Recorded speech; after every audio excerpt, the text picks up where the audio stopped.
Hello, I'm Isaac Hayes III, founder and CEO of Fanbase. And right now, we're accepting investors in our $17 million round to revolutionize the future of social media.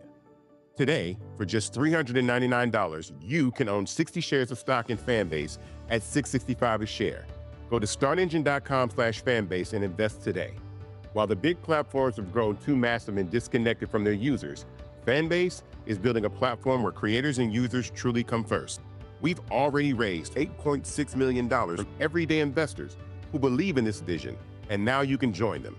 This is your chance to invest in a social media tech company with over 1 million users that is disrupting media by allowing anyone to reach all of their following and monetize their content from day one.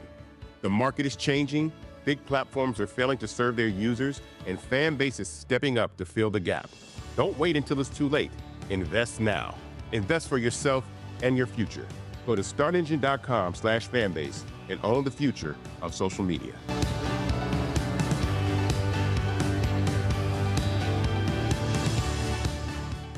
Black Star Network is here. Hold no punches. I'm real revolutionary right now. Support this man, Black Media. He makes sure that our stories are told. Thank you for being the voice of Black America, Roland. Stay black. I love y'all. All momentum we have now, we have to keep this going. The video looks phenomenal. See, there's a difference between Black Star Network and Black-owned media and something like CNN. You can't be Black-owned media and be scared. It's time to be smart. Bring your eyeballs home. You dig?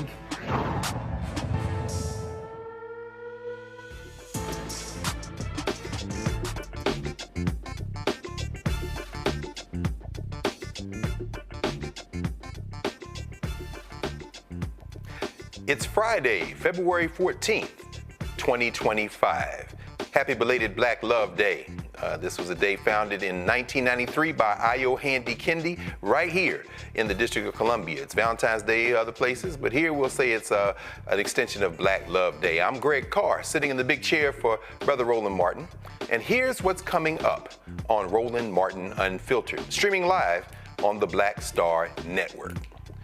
We'll discuss the 14 states that have filed a federal lawsuit against the twice-impeached, criminally convicted felon-in-chief, Don the Con Trump, and his co-president, maybe even the president, Elon Musk.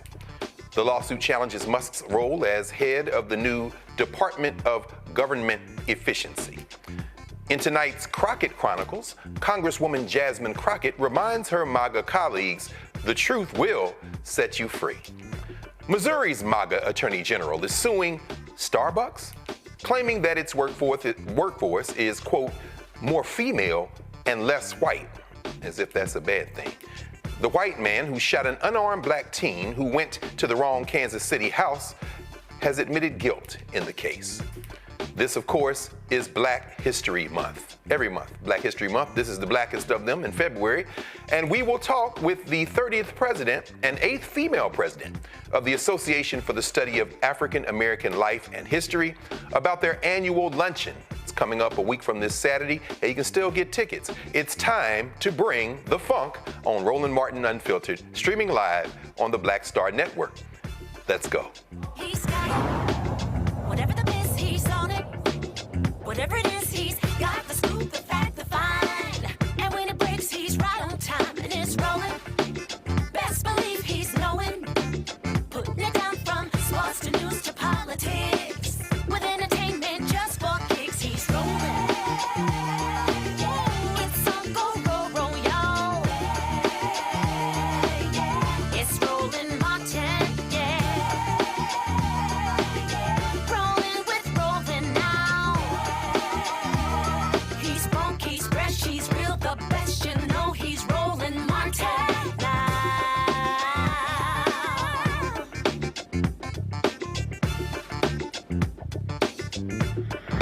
Martin.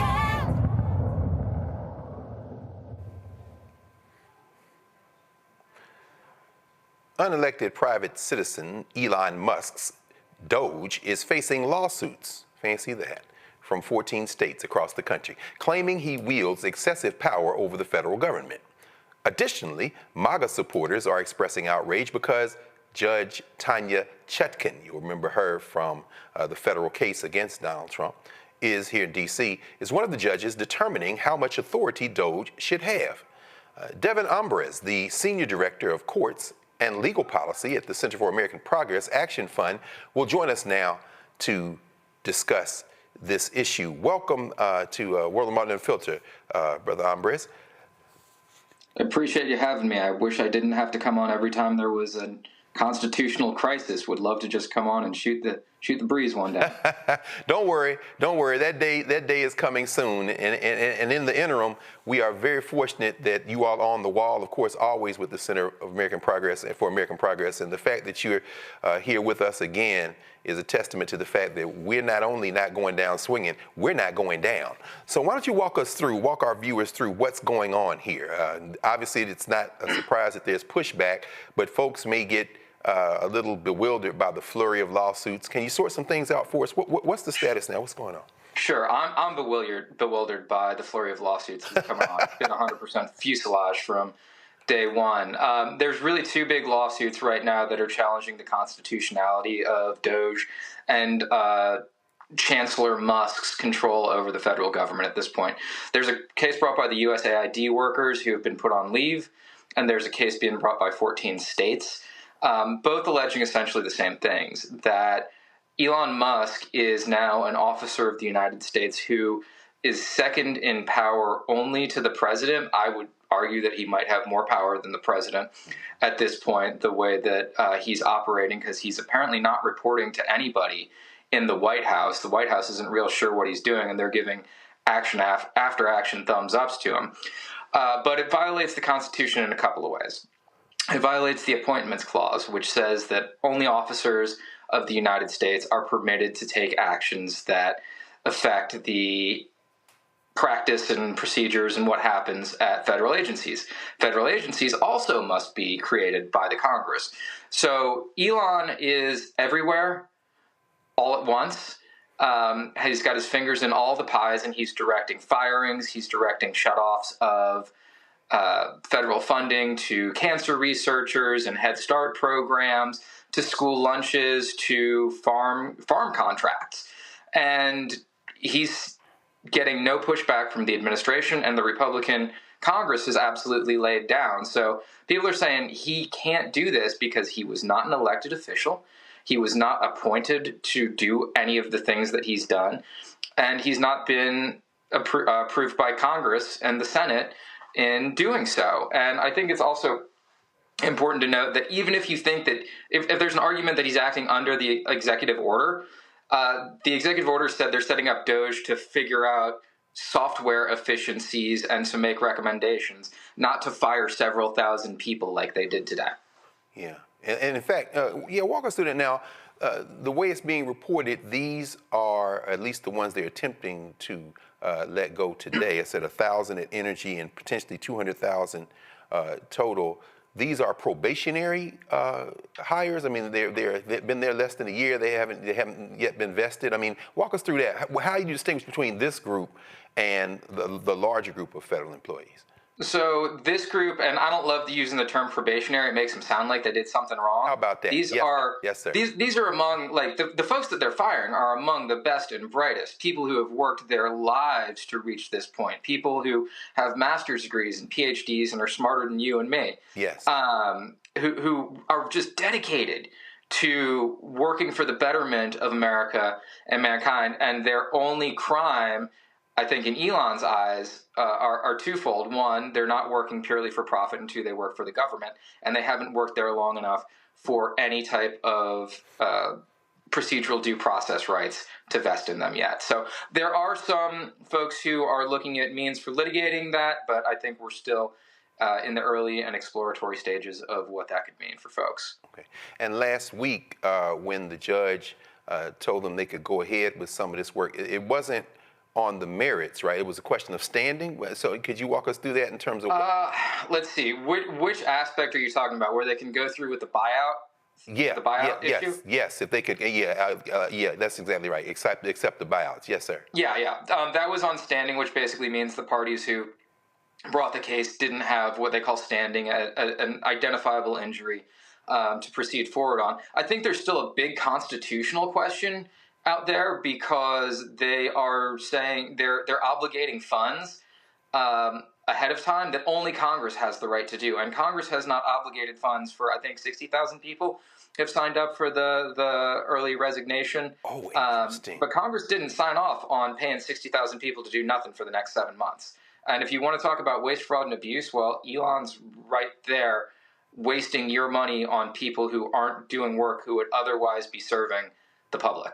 Absolutely. Oh, that's fascinating. I hadn't thought about that. Yeah, so the money wasn't encumbered. Now, in terms of the strategy, you know, we've talked obviously a whole lot, and y'all been talking a lot so over the last year, even more, about Project 2025 and the Heritage Foundation. At least by my, to my recollection, what we're in prong 4 now, right? 1 being the actual report, the project, 2 being putting that database together of replacement folks, 3 taking them through a quick boot camp, and then 4 trying to get rid of as many people as you can and stuff these kind of political appointees into those jobs. Clearly, they're running roughshod over the Constitution. Well, I shouldn't say clearly. In fact, I guess my question for you is, maybe it's still too early, but given what we've seen so far, at least at the district court level with these federal judges, do you expect that the unconstitutionality of these moves is going to be the thing that undoes them? Or should we be a little concerned about, perhaps as it goes through the appellate process and gets to the courts of appeals and ultimately the Supreme Court, which seems to be the only court they care about, that they might actually prevail on some of these theories as to how they can get rid of the work? You know, I think we're going to end up winning some, and I think we're going to end up losing some. I think things like birthright citizenship, for all intents and purposes, should be a slam dunk. The 14th Amendment is very clear on the constitutionality of what that means. But we've seen this court be anti-worker, anti-government, but and expanding presidential powers. And so it's going to be very odd to see what happens, because Thomas has opposed things like impoundment in the past. Scalia has openly mocked impoundment, and impoundment just being a complete federal funding freeze on everything that is happening. Roberts wrote a memo saying there is no constitutional right to impoundment, and Elon and Trump are impounding everything left and right, and they're leaving the American people out to dry. So I am hopeful that impoundment continues to exist. There's been a long history of the Supreme Court saying that workers have a property right to procedural due process when they're being fired from their jobs. And so that's important to figure out. What's going to be interesting to see is when they start implementing this Schedule F program to redesignate hundreds of thousands of federal employees to fireable at will, what the Supreme Court says at that point. Yeah, absolutely. I'm going to, if you don't mind, I'm going to invite our Friday night panel to join us, Mr. Ambrez. First off, we have, of course, Michael Imhotep, host of the African History Network show out of Detroit, Michigan. Dr. Avis Jones DeWeaver, author of How Exceptional Black Women Lead, Unlocking the Secrets to Creating Phenomenal Success in Career and in Life, and the co-founder and editor-in-chief of Max Black Media out of National Harbor, Maryland, and attorney Matt Manning, civil rights attorney out of Corpus Christi, Texas. Matt, let's start with you. Any questions for Devin Ambrez from the Center for the American Way? Yeah, I have 2 questions. Good evening, Devin, and thank you for sharing your insight.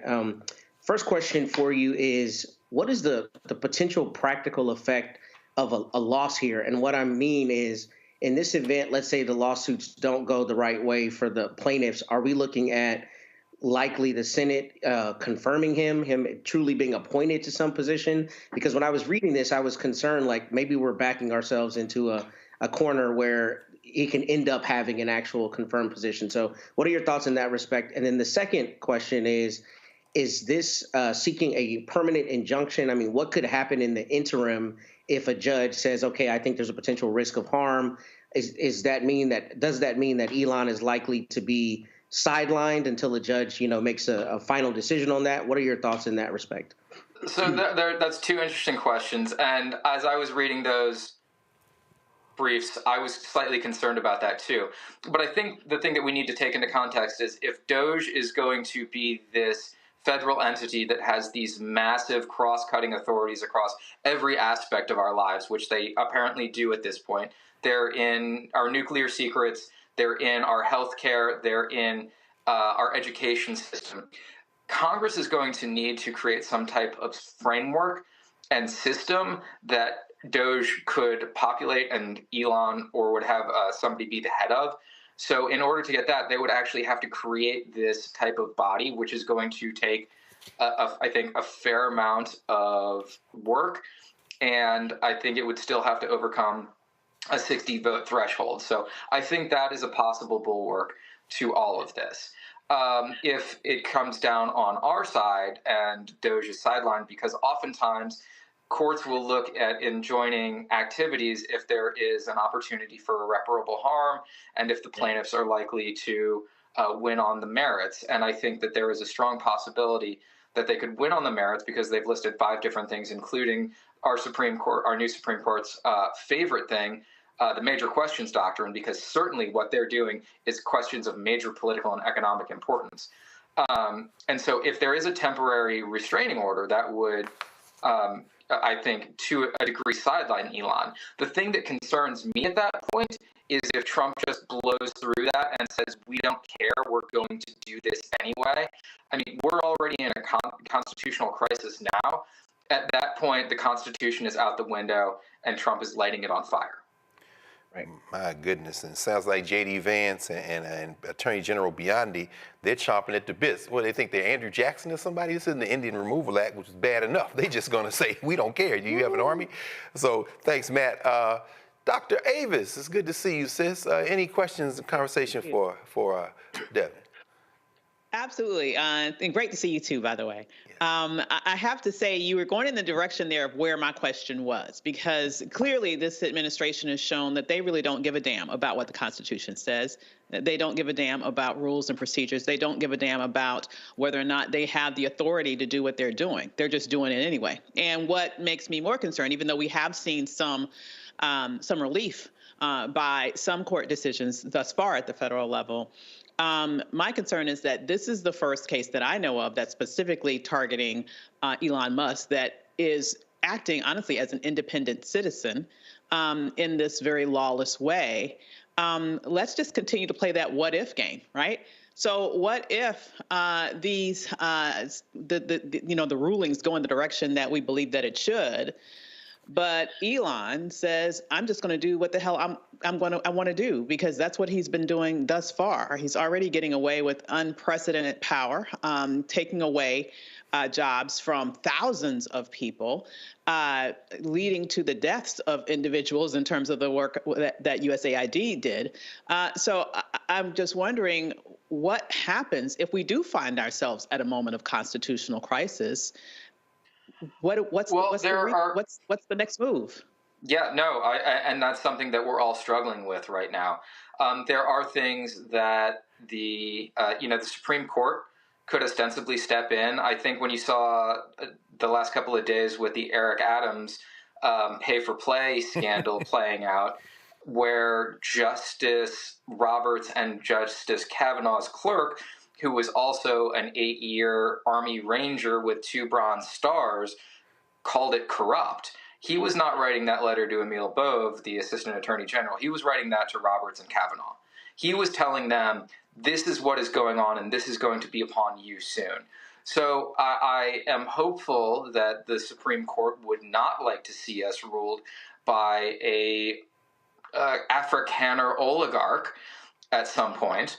But what would intrigue me more is that judges have a lot of individual power, and they can impose civil contempt penalties against somebody. And you can impose $1 million a day against Elon for the rest of his life, and that's not going to matter. But what if a federal judge starts imposing $100 million a day fine on Elon to personally pay? That's going to be interesting. And Elon will not take that well. But that is, we have to start thinking outside the box of ways to wrest power from megalomaniacs. Thank you, Dr. Avis. And I must confess, Devin, I mean, for those who are fighting the legal fight and have been fighting it for so very long, there is something very energizing if there is indeed a rule of law in this country. Imagine that. And I'm assuming that these young people who he has rifling through people's papers, they're not immune either. I think a fine of any amount might be too much for the muskrats. So, but at any rate, let's go to Mike Imhotep. Brother Imhotep, any questions for Brother Devin? Yes, Dr. Greg, good to have you on Frederick Douglass' birthday also, February 14th. Yes, sir. Can't forget that. No doubt. All right. Okay, Devin, I know you mentioned the appointments clause, so I think you were referring to the recess appointments clause, Article 2, Section 2 of the U.S. Constitution. Am I correct? No, I was actually referring to the appointments clause regarding an office, and it might be. I don't have the Constitution in front of me, so I apologize. Okay. But just the appointment of officers requiring Senate approval. Okay, so because Article 2, Section 2, the appointments clause I was talking about, that refers to the president being able to fill vacancies during a Senate recess. And that was floated in late November 2024 after Trump unfortunately won the election, trying to speed up the process of filling vacancies. So with this here, I know NBC News has an article dealing with the 14 states filed a lawsuit arguing Elon Musk's authority at DOGE is unconstitutional. I was trying to find out what type of violation of the appointments clause are the 14 attorney generals saying that Donald Trump is committing in appointing Elon Musk? They're saying that he is so the appointments clause that we got into what feels like 10 years ago, the recess appointments clause, is not applicable here. Certainly, at least not yet. They are arguing that under the Constitution, that only an officer of the United States is allowed to direct the actions of federal agencies and departments, and federal agencies and departments must be, one, created by statute by the Congress, and two, be directed by a Senate-confirmed officer. And so all the cabinet members are considered Senate appointment officers. Elon has power over all of the cabinets at this point.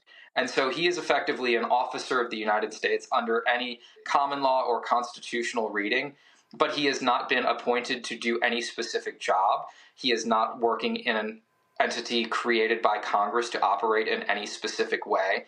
And he is effectively der Chancellor of the government at this point, being helped along by a bunch of 25-year-olds at the oldest.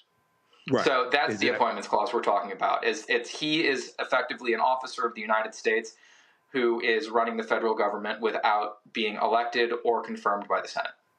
Yeah, it's a department that was not created by the Congress, basically. Correct. DOGE. It was not created by the Congress. Correct. And the president tried to create it through an executive order renaming the United States Digital Services the U.S. DOGE Services, but the executive order spells out what DOGE is supposed to be, and they're supposed to be looking for efficiencies in software and recommendations for maybe outdated regulations. But instead, they're firing people and cutting off all funding for every federal project there is.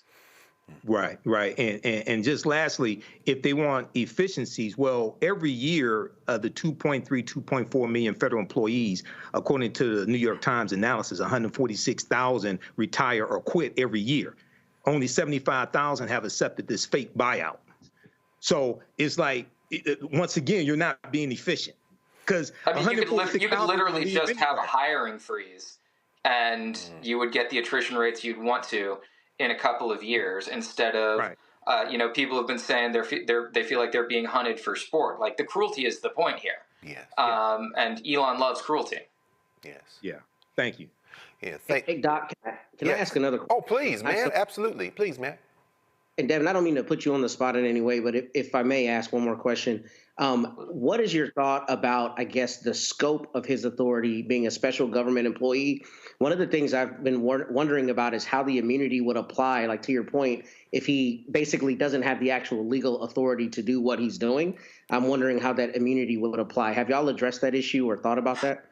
Well, we haven't yet, and I haven't thought about it too deeply, so I appreciate the question. I mean, if you're talking about immunity from anything that he's doing right now, I think in any other world, he would be being prosecuted by an independent Department of Justice for effectively trying to usurp governmental authority over everything. But we know that we no longer have an independent Department of Justice. I think he is not subject to immunity under the Trump v. U.S. holding last year, even though he is effectively the acting president.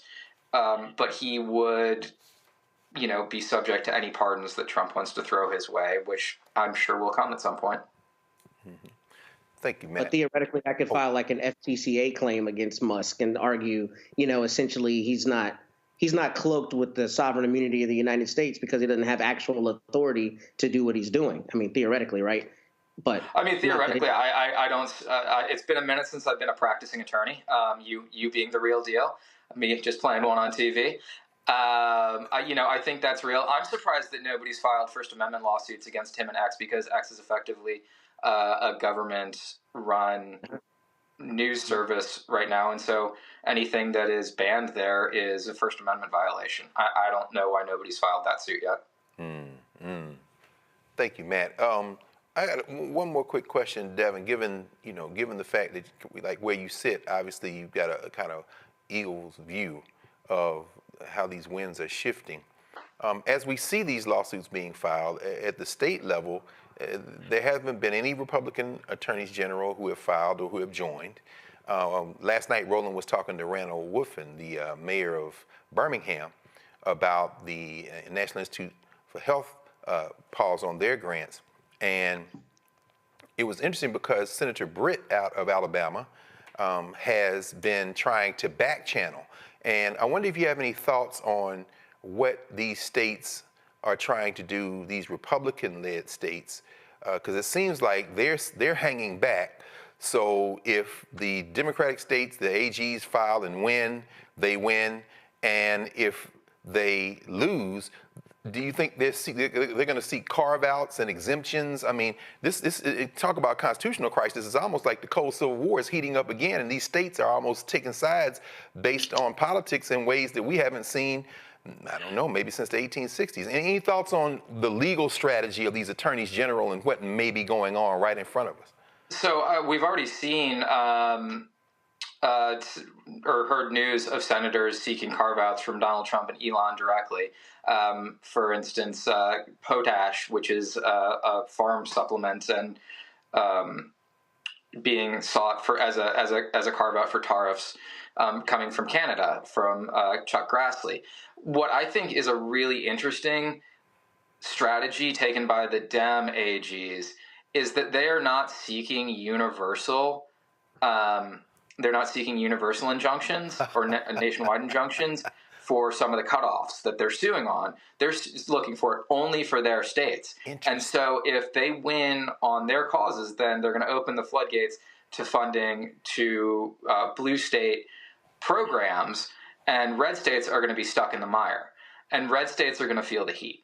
And red states are going to have to be the ones who are going to have to find a spine to stand up for their constitutional duty and our constitutional rights as Americans. Because right now they're all supplicants to Trump and Elon, and their people are going to be harmed until such time as they figure it out.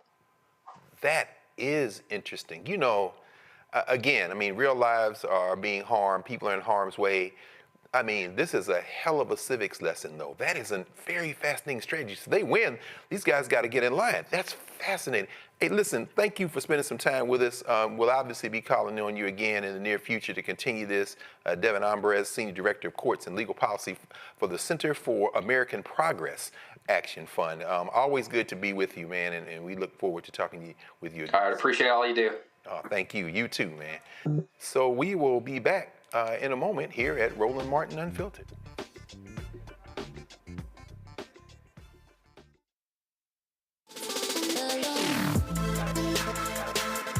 Hey y'all, welcome to The Other Side of Change, only on the Black Star Network and hosted by myself, Bria Baker, and my good sis, Jamira Burley.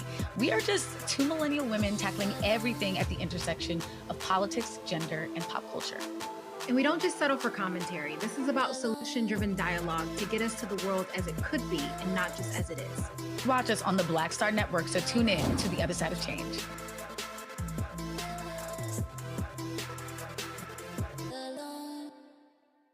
What's up, y'all? Look, Fanbase is more than a platform. It's a movement to empower creators, offering a unique opportunity for everyday people to invest in Black-owned tech, infrastructure, and help shape the future of social media.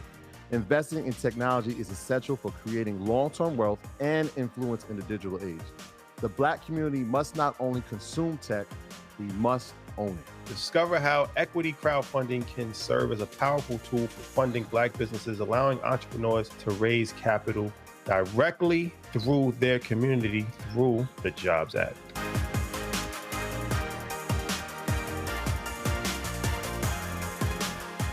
Me, Sherry Shepard, and you know what you're watching, Roland Martin Unfiltered.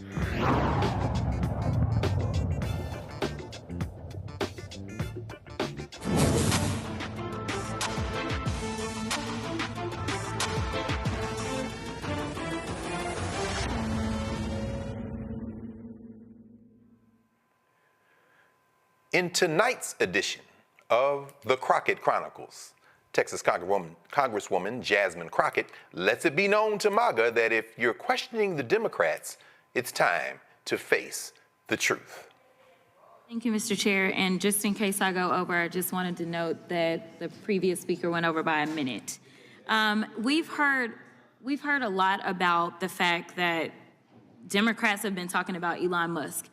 And let me give you a news alert. We're not gonna stop talking about him. We're gonna keep talking about him until he is out of here. Now, if he wants to be elected or appointed and confirmed to something, then so be it. But as of right now, we have somebody that for whatever reason, I don't know if y'all just trying to play in our face because you think we're stupid, or if you literally just cannot see the difference in a George Soros and a Bill Gates. But let me give you a little bit of the difference. Number one, George Soros nor Bill Gates ever somehow decided to turn off the spigot of money that was going through to various organizations and agencies to the extent that it had actually been ordered by law that they should have access to it, to the extent that people are dying.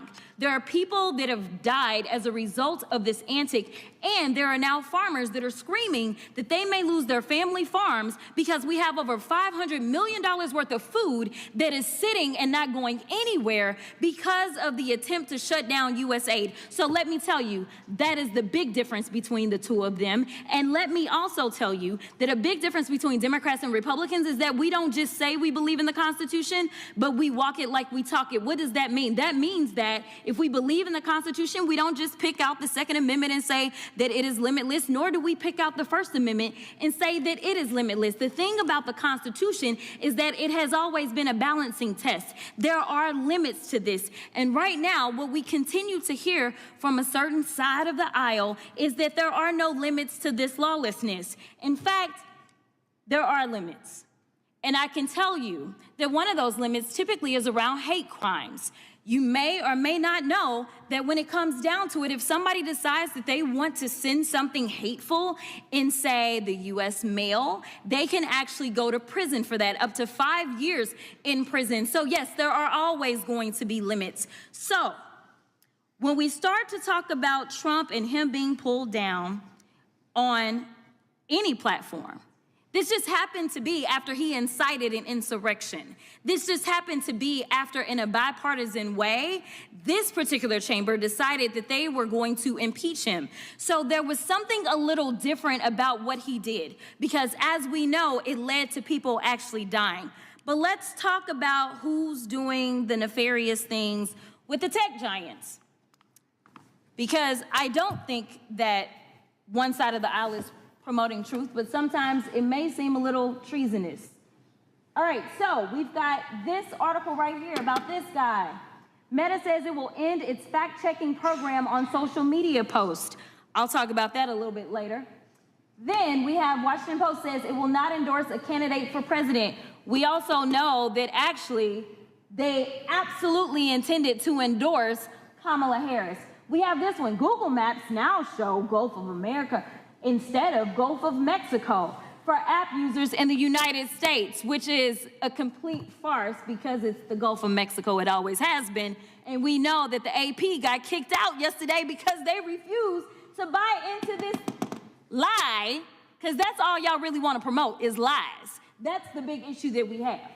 Elon Musk boosted false U.S. aid conspiracy theories to shut down global aid. Now, while he was boosting those lies about U.S. aid, and he was stopping money going for, say, things such as Head Start, somehow the only money that didn't stop was the money to him and his organization. Now, I don't know how you can have him be the watchdog as well as the guy that is literally living off of the government. If we want to talk about government welfare, it looks like Elon Musk, because it's my understanding that just on yesterday, a new contract was approved for approximately $300 million for Elon Musk. So listen, I just want y'all to be honest. You want to sit here, you want to lie, because so often we hear, well, you know, yeah, we did lie. In fact, he admitted that he lied when he was in the Oval Office yesterday.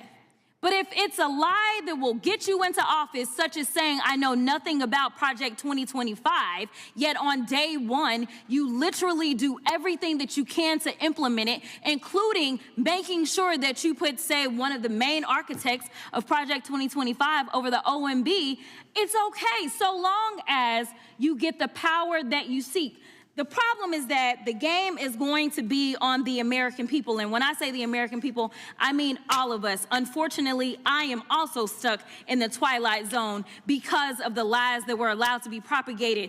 Just like when you're talking about vaccines and all this nonsense. Right now in my state of Texas, there is an outbreak of measles. And what they are finding is that because there's been so much disinformation about vaccines, that kids are sick right now with measles that they did not have to have if they just trusted doctors and experts instead of randoms online. So I will end by saying this, Mr. Chairman, because I know we believe in Jesus in this chamber. In John 8:32, it says, the truth shall set you free. So maybe we should focus on a little bit of truth in this chamber. My goodness, Jasmine Crockett has been speaking truth to power. Dr. Avis, from where you sit, obviously Jasmine Crockett is establishing a standard in terms of how this foolishness needs to be pushed back. What's your assessment of what Democrats have been doing so far? Because we don't seem to see that type of fire. I mean, there obviously are exceptions, but what's your assessment of what Democrats are doing up to now in the federal legislature, and what do you think they should be doing? How unfiltered am I allowed to be? Now, you know, you hear from the founding, Doc. You already know what this is. We're 2 blocks from the White House, so I know if they come busting up in here, you know, knuck if you buck. But I'm just saying, go ahead. Now, here is the thing. I understand that there is they are at a numeric disadvantage. So I understand about the practicalities of what they can and cannot do with regards to asserting power over the situation. However, I have been beyond disappointed in seeing the relative silence out of them for weeks. And let me just also say this. I don't understand why not one member of the Congressional Black Caucus has said shit about the fact that we have lost 60 years of civil rights infrastructure on his first day in office.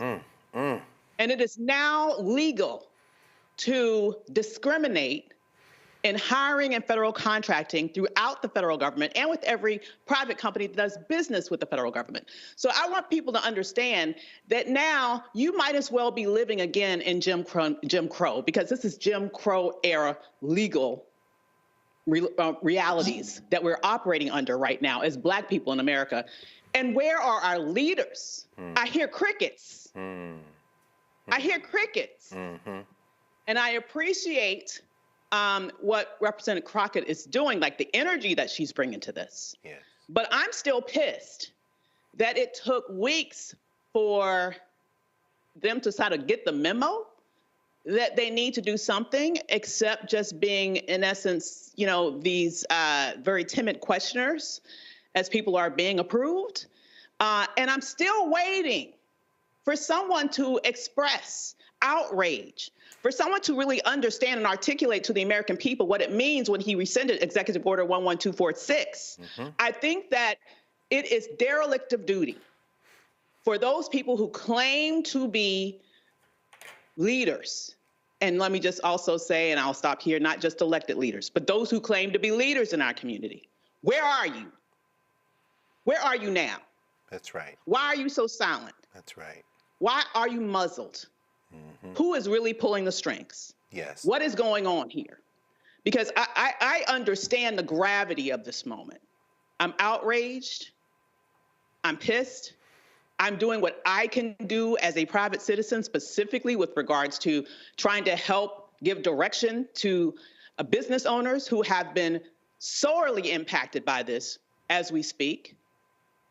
But those people who are elected to office in heavily Black districts, and seeing the rights of Black people being ripped away right in front of their eyes, the silence is deafening. And I just want to finally say, this needs to be rectified, or there needs to be some different choices made when primary season comes. Because I believe that if we're going to have leaders, we need to have leaders. We don't need to have seat fillers. We need to have leaders. I know that's right. And we are, at this moment, I'm completely underwhelmed, and that's putting it very lightly, with regards to my assessment of the reaction that has been provided, or rather the non-reaction, to the ripping array of rights that our people fought and died for. Yes. It's just really insulting to me at a base level, as someone who understands what's happened, and I know they understand it. So why aren't you at least educating the people about it and speaking out about it, such that you can attempt to inject some shame into the situation with regards to the degree of violence that has been done to our rights by this ilk that's in office right now. It's truly infuriating. Thank you, Doc. And we know, of course, that they have a razor-thin majority in the House of Representatives, and I can never tell whether or not Jim Jordan has a T-shirt on and that only clips with a glimpse. Anyway, the voters in Ohio don't seem to be particularly intelligent in picking who they send to the federal legislature, at least not Jim Jordan's district. But Mike, in terms of what's coming up right in front of us, thinking about this as Avis has framed it, I mean, we should be fueled by this kind of, these indignities, I mean, just brazen. You know, we saw the man's mugshot in a frame right outside the Oval Office today. The picture was floated. I mean, but even beyond that, there are 3 open House seats, right? We know Stefanczyk is now representing, God bless America, the UN, the country at the UN, and so the New York 21st is open. The Florida 6th, Mike Waltz, and of course, Matt Gaetz, who thought he was going to be Attorney General, so he resigned his seat in the Florida 1st. In the short term, how should people be thinking? And of course, we know 90 million people didn't vote at all, so which was the biggest number between Trump or Harris. But how should people be thinking about what they can do right now to get organized and to move? As Ava said, she's not waiting on any congressperson. You know, we're going to do what we can. And are those 3 seats in play? The media will tell us that they're in blood red districts, but what's your opinion? Well, first of all, I think to be engaged, number one, people need to be informed. That's why you need to watch the Black Star Network. Stop listening to Black social media disinformation agents, because they helped you get into this position in the first place when they told you don't vote for Kamala Harris. You see Project 2025, you see it being implemented right now. New York Times has an extensive analysis that breaks down how in the first 23 days of Donald Trump's administration, he's implemented 60 measures that come right from Project 2025, whether they are executive orders or memos or what have you. And then also you want to organize. Now, back during the first Trump administration, you had a lot of people all over the country that organized based upon the document called Indivisible. And Indivisible was put together by former congressional staffers, and it dealt with fighting against the Trump administration, and it has strategies and taught you to understand civics and how to put pressure on your member of the House of Representatives and your member of the U.S. Senate, because you and other people like you in those districts and states can vote those people out of office. So you have people now who are revisiting that. Indivisible is being formed in different chapters across the country, and it was we know a couple Wednesdays ago, Indivisible organized a national day of protest, 50-51, 50 states, 50 protests. They protested at state capitals on one day, and we keep in mind going back to the first Trump administration when they saved the Affordable Health Care Act and John McCain gave the thumbs down. That was a result of pressure coming from everyday citizens organizing, visiting their members of the House of Representatives every Tuesday, visiting their members of the Senate, et cetera, and putting pressure on them to save the Affordable Health Care Act. Also, we have to understand how, with the measures that Trump is implementing right now, the downsizing of the federal government, okay, almost 19% of federal employees are African American, but the measures that he's putting in place are hurting everybody. The New York Times has an extensive article talking about how farmers who voted for Trump are being hurt, whether it's him putting a pause on the Inflation Reduction Act, shutting down USAID, et cetera. And then remember the trade war that Trump started with China, which killed the soybean market for farmers here. Okay, so then the U.S. government had to do $26 billion in aid for farmers using taxpayer dollars because of him. So we have to, it's so much going on at the same time, but we have to organize, educate ourselves, understand civics, understand the law. And lastly, African Americans have to redirect dollars from businesses that have stopped diversity, equity, and inclusion, and roll back from that, redirect those dollars to Black-owned businesses. Because a lot of times people are like, there's a campaign to don't spend any money on February 28th. That's the last day of Black History Month. You should be spending money with Black-owned businesses. See, we still haven't figured this out. Yeah. We only deal with giving white people our money or taking it away, but we don't have enough self-respect to redirect that energy to spend our dollars with Black-owned businesses so that they can grow economically and employ more African Americans. So we talk about redistribute, redirect, and renegotiate. Redistribute the pain through targeted economic withdrawal strategies, renegotiate our relationship with corporate America for more supplier contracts, et cetera, and redirect our dollars to African American-owned businesses. This is what we have to do in 2025. Indeed, and we have experience with all of those, so it shouldn't be too difficult once, I guess, we feel enough pain. Well, that's why we have to study the history. No question. There's no question about it, brother. Brother Matt, finally, in the first block, when we were talking with Devin Ambres, the questions you raised, I mean, really nudging us toward the big question of constitutional crisis, which is raised. Do you think we are on the precipice of a constitutional crisis? And if so, how should we be acting at this point? So, yes, Doc, and I appreciate that question. I had lunch with a couple lawyers and we were talking about it. And what's interesting that a lot of people don't realize, I'm sure you and Michael and Dr. Avis know, is the Supreme Court has never truly been a co-equal branch until like the modern era, essentially. When the country was founded, they were kind of the redheaded stepchild, if you will, of the branches. And it's interesting that they are having an outsized significance these days, considering in the history of this country, they have not. I tell you all of that to say, what concerns me is the big issue is the courts are responsive, but they're not something that reacts in real time. So what I've been racking my brain on is what do we do right now? Because lawsuits and everything are fine, but Elon Musk is looting the government today. That's right. And until I get in front of a judge and I get a judge to give me an order and I get them to adhere to that order, there's all kinds of damage being done. So yes, I think we're at a constitutional crisis now. But the question that I keep asking myself and that I don't have an answer for you on is what do we do real time? Because the problem is right now, maybe down the road, the Senate confirms Elon Musk, but there is so much damage done between today and that day, right? And what you do in real time, I don't know. I don't know whether it's some of the strategies that Michael mentioned, but I do know, and some of the things that Dr. Avis mentioned, I do know that what's not going to work is what we thought would work, what used to work. And now, I don't know if that means our representatives, for instance, in the House need to start filibustering despite the statute that doesn't allow them to do that, whether they need to be standing at 1600 Pennsylvania every day, what we need to be doing as a people, because the things we would normally have as mechanisms to respond are clearly not only ineffective, but are not being given the same gravitas they normally are, i.e. the court system. And I don't know where that leaves us, but I do know that I think it has to be more radical action than thoughts and prayers and thought pieces and long social media posts. That's not going to get us there. And I don't know what the answer is in real time, but I'm trying to find that answer myself. No question. We should reach out and find out, talk to Cliff and Latosha and the folks at Black Voters Matter, because right now the Republicans have a 218, 215 advantage in the federal legislature. Those 3 seats are open. So as I said before, the Florida 6th, the New York 21st, and the Florida 1st. And you can't tell me there aren't enough people in all 3 of those districts to flip those seats.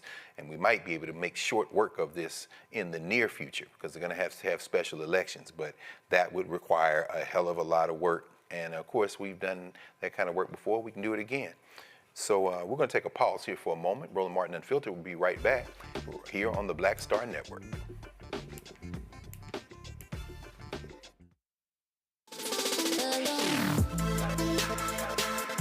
Hey y'all, welcome to The Other Side of Change, only on the Black Star Network and hosted by myself, Bria Baker, and my good sis, Jamira Burley. We are just 2 millennial women tackling everything at the intersection of politics, gender, and pop culture. And we don't just settle for commentary. This is about solution-driven dialogue to get us to the world as it could be and not just as it is. Watch us on the Black Star Network, so tune in to The Other Side of Change.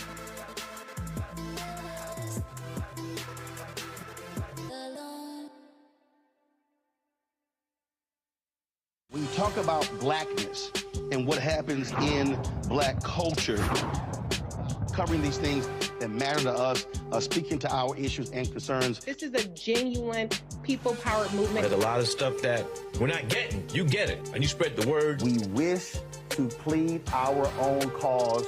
Too long have others spoken for us. We cannot tell our own story if we can't pay for it. This is about covering us. Invest in black-owned media. Your dollars matter. We don't have to keep asking them to cover our stuff. So please support us in what we do, folks. We want to hit 2,000 people, $50 this month, raise $100,000. We're behind 100,000, so we want to hit that. Y'all money makes this possible. Checks and money orders go to P.O. Box 57196, Washington, D.C. 20037-0196. PayPal is R Martin Unfiltered. Venmo is RM Unfiltered. Zelle is Roland at RolandSMartin.com.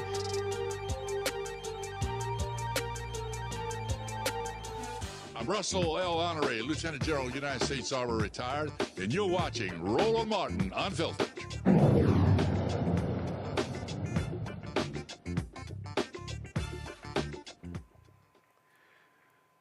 If you've been noticing prices creeping up at the grocery store, or that new car costing way more than you expected, this next story probably has something to do with it. The twice-impeached, criminally convicted felon-in-chief, Donald the Con Trump, is looking to shake up America's trade policies again. At least that's what he's saying, pushing for what he calls, quote, fair and reciprocal tariffs. I hate to even use that phrase. What that means, well, it means if other countries tax American-made products, the United States could charge them the same kind of fees when they sell goods here. On paper, that might sound like a win for American businesses, but here's the catch.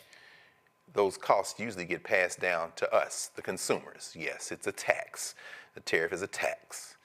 So while the goal is to help U.S. companies compete, at least that's what they say, it should also mean that we pay more for everyday items from electronics to clothing.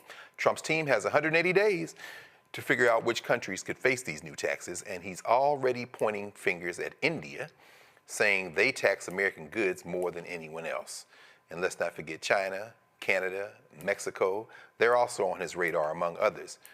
In fact, let's add another country to that mix, one that hasn't been sitting back, one that has taken some preemptive action since he's had their name in his mouth with his little apartheid-era-born friend, Elon Musk, no doubt whispering in his ears or perhaps even pulling the puppet strings. South Africa is taking a bold and unapologetic stand against the United States after Donald Trump cut off all U.S. funding to the nation. In a move that could shake up global politics, South Africa is shutting down all American businesses within its borders and halting mineral exports to the United States.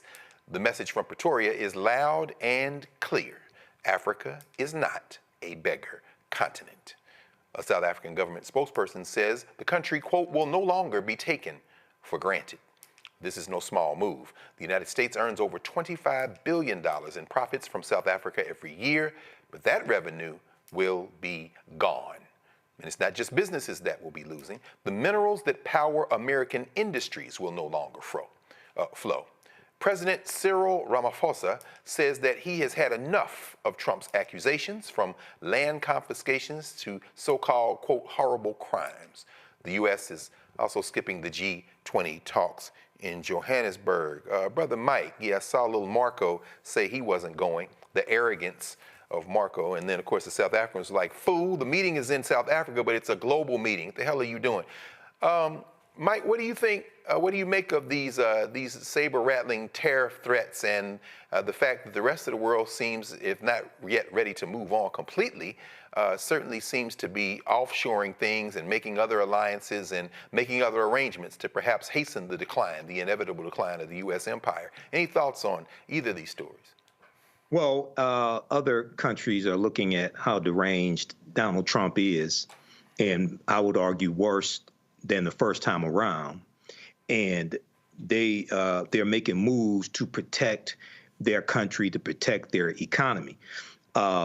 With this right here, this is more saber rattling. But one, Trump doesn't really understand how tariffs work, and this is all designed to distract people from the fact that he has not brought grocery prices down, which he said would come down on day one, his first day in office. He also said he would end the Ukraine war his first day in office as well. That hasn't ended either, okay? The price of eggs are going up, and that's because tens of millions of chickens have been killed because of avian flu.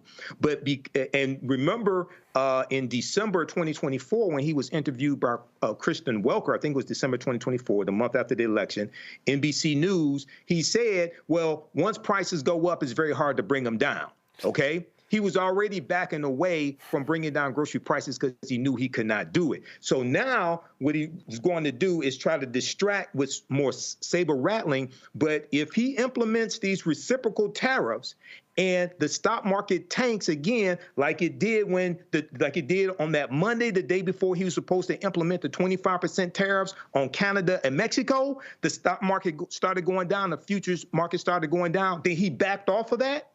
The same thing's going to happen here. But this is all a con by Donald Trump, the con, okay, to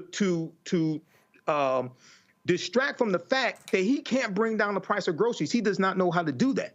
All right, so this is what you're dealing with. Now, he keeps lying once again, like he did in the first term, that South Africans were taking land away from white South African farmers, things like this, okay? Well, first of all, as far as I'm concerned, they should take the land away because it's their land. Those are descendants of the invaders who came in 1652, okay? Let's keep it straight. But what Trump and Musk, the South Africaner Musk, are saying that Cyril Ramaphosa and the South Africans are doing, taking away the land, punishing the white landholders, things like that. That's not what's happening. But let me just be the first to say, Elon Musk, go back to Africa. They don't want him, brother. They don't want him. And I wouldn't want him either. You know what I'm saying? Tell him to go back to Africa. No, yeah. Lord. Go back to Africa. I mean, I'm not quite sure. Is he a Boer? Is he an Afrikaner? He's an Afrikaner. Okay, so maybe he can go back to he can go back to Holland then. He doesn't need to go back to South Africa. He can go back to the Dutch, and then maybe they'll take him. Who knows? But let me ask you, Matt, as we're talking about this and these stories, you know, a great deal of this seems to be around strategic minerals. We know China has cornered the market in so much of it. You know, even as we see Elon Musk and one of his children there on his shoulders in the Oval Office talking crazy. He certainly hasn't broken off relations with China. We saw this week that they just opened a $200 million battery plant in Shanghai, and Elon Musk's Tesla is the one that's operating the plant. What's going on here? Or do you think these tariffs will materialize? And what do you think the impact would be if they did? Well, let me first readily concede I don't understand all the economics, but from what I've read, many of the economists say this is not going to have the desired effect that he's intending for it to have. Now, I will tell you there's something interesting in one of the articles I read in preparation for today.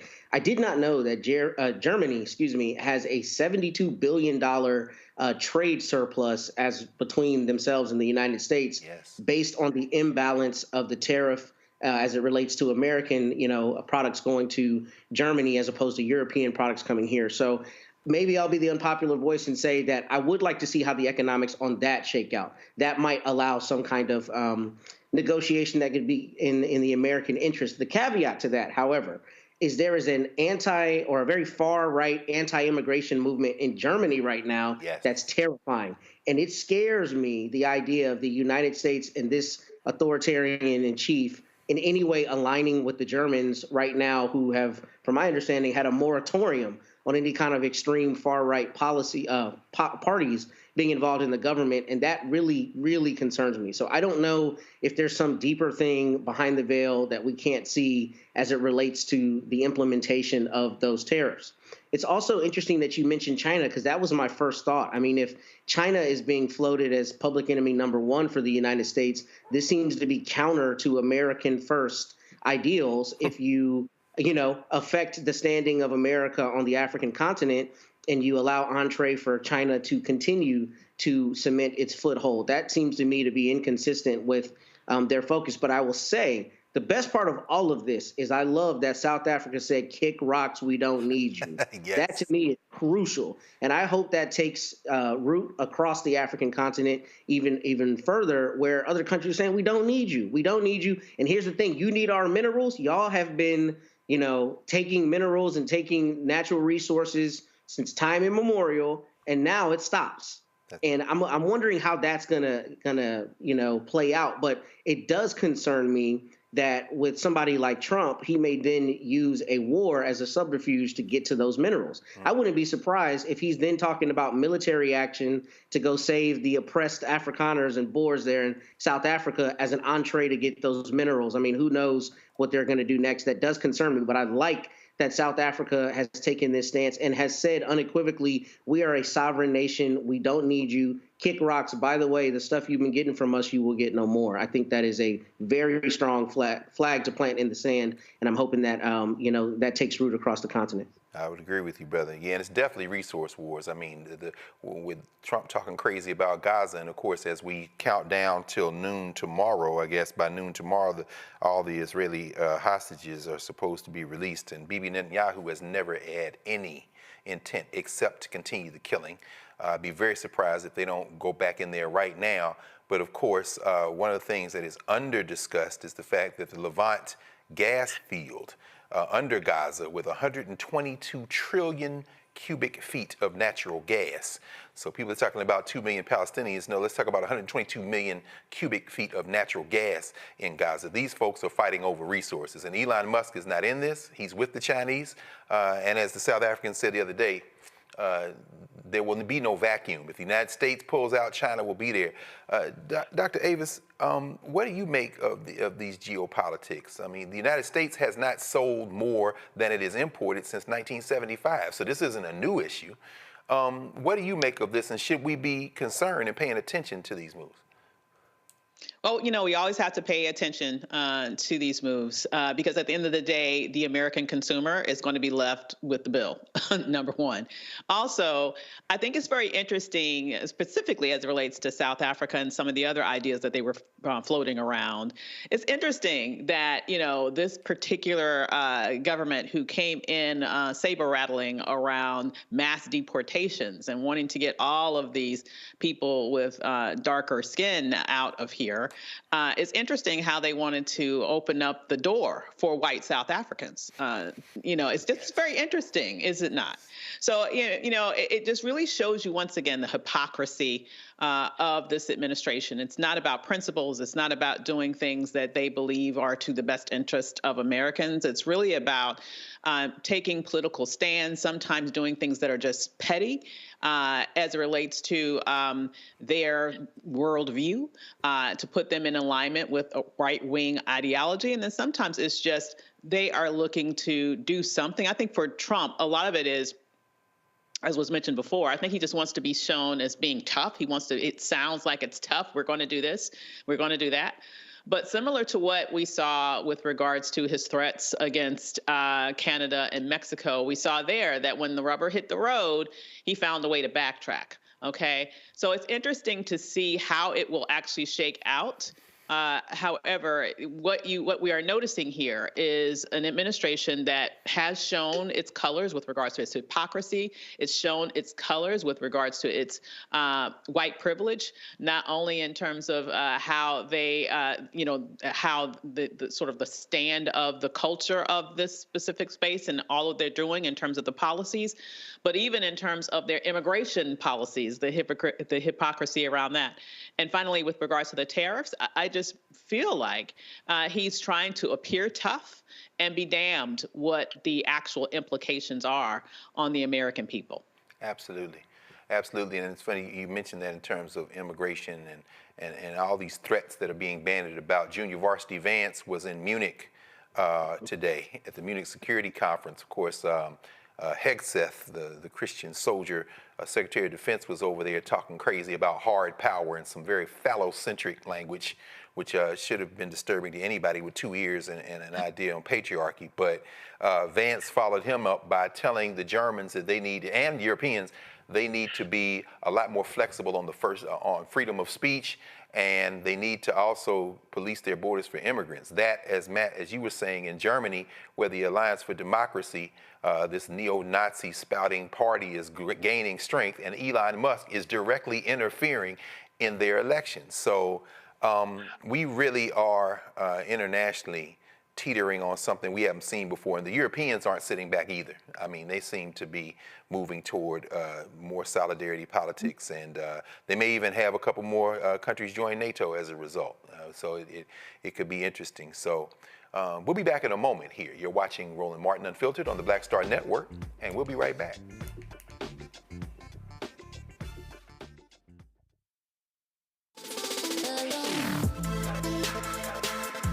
Hey y'all, welcome to The Other Side of Change, only on the Black Star Network and hosted by myself, Rhea Baker, and my good sis, Jamira Burley. We are just two millennial women tackling everything at the intersection of politics, gender, and pop culture. And we don't just settle for commentary. This is about solution-driven dialogue to get us to the world as it could be and not just as it is. Watch us on the Black Star Network, so tune in to The Other Side of Change.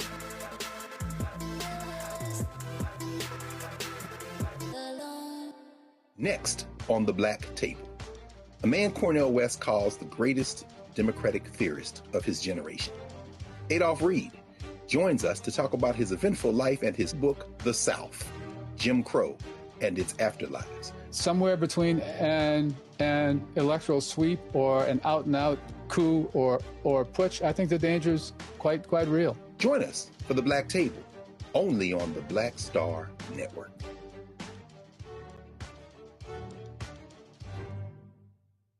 This is Tamala Mann. And this is David Mann. And you're watching Roland Martin Unfiltered.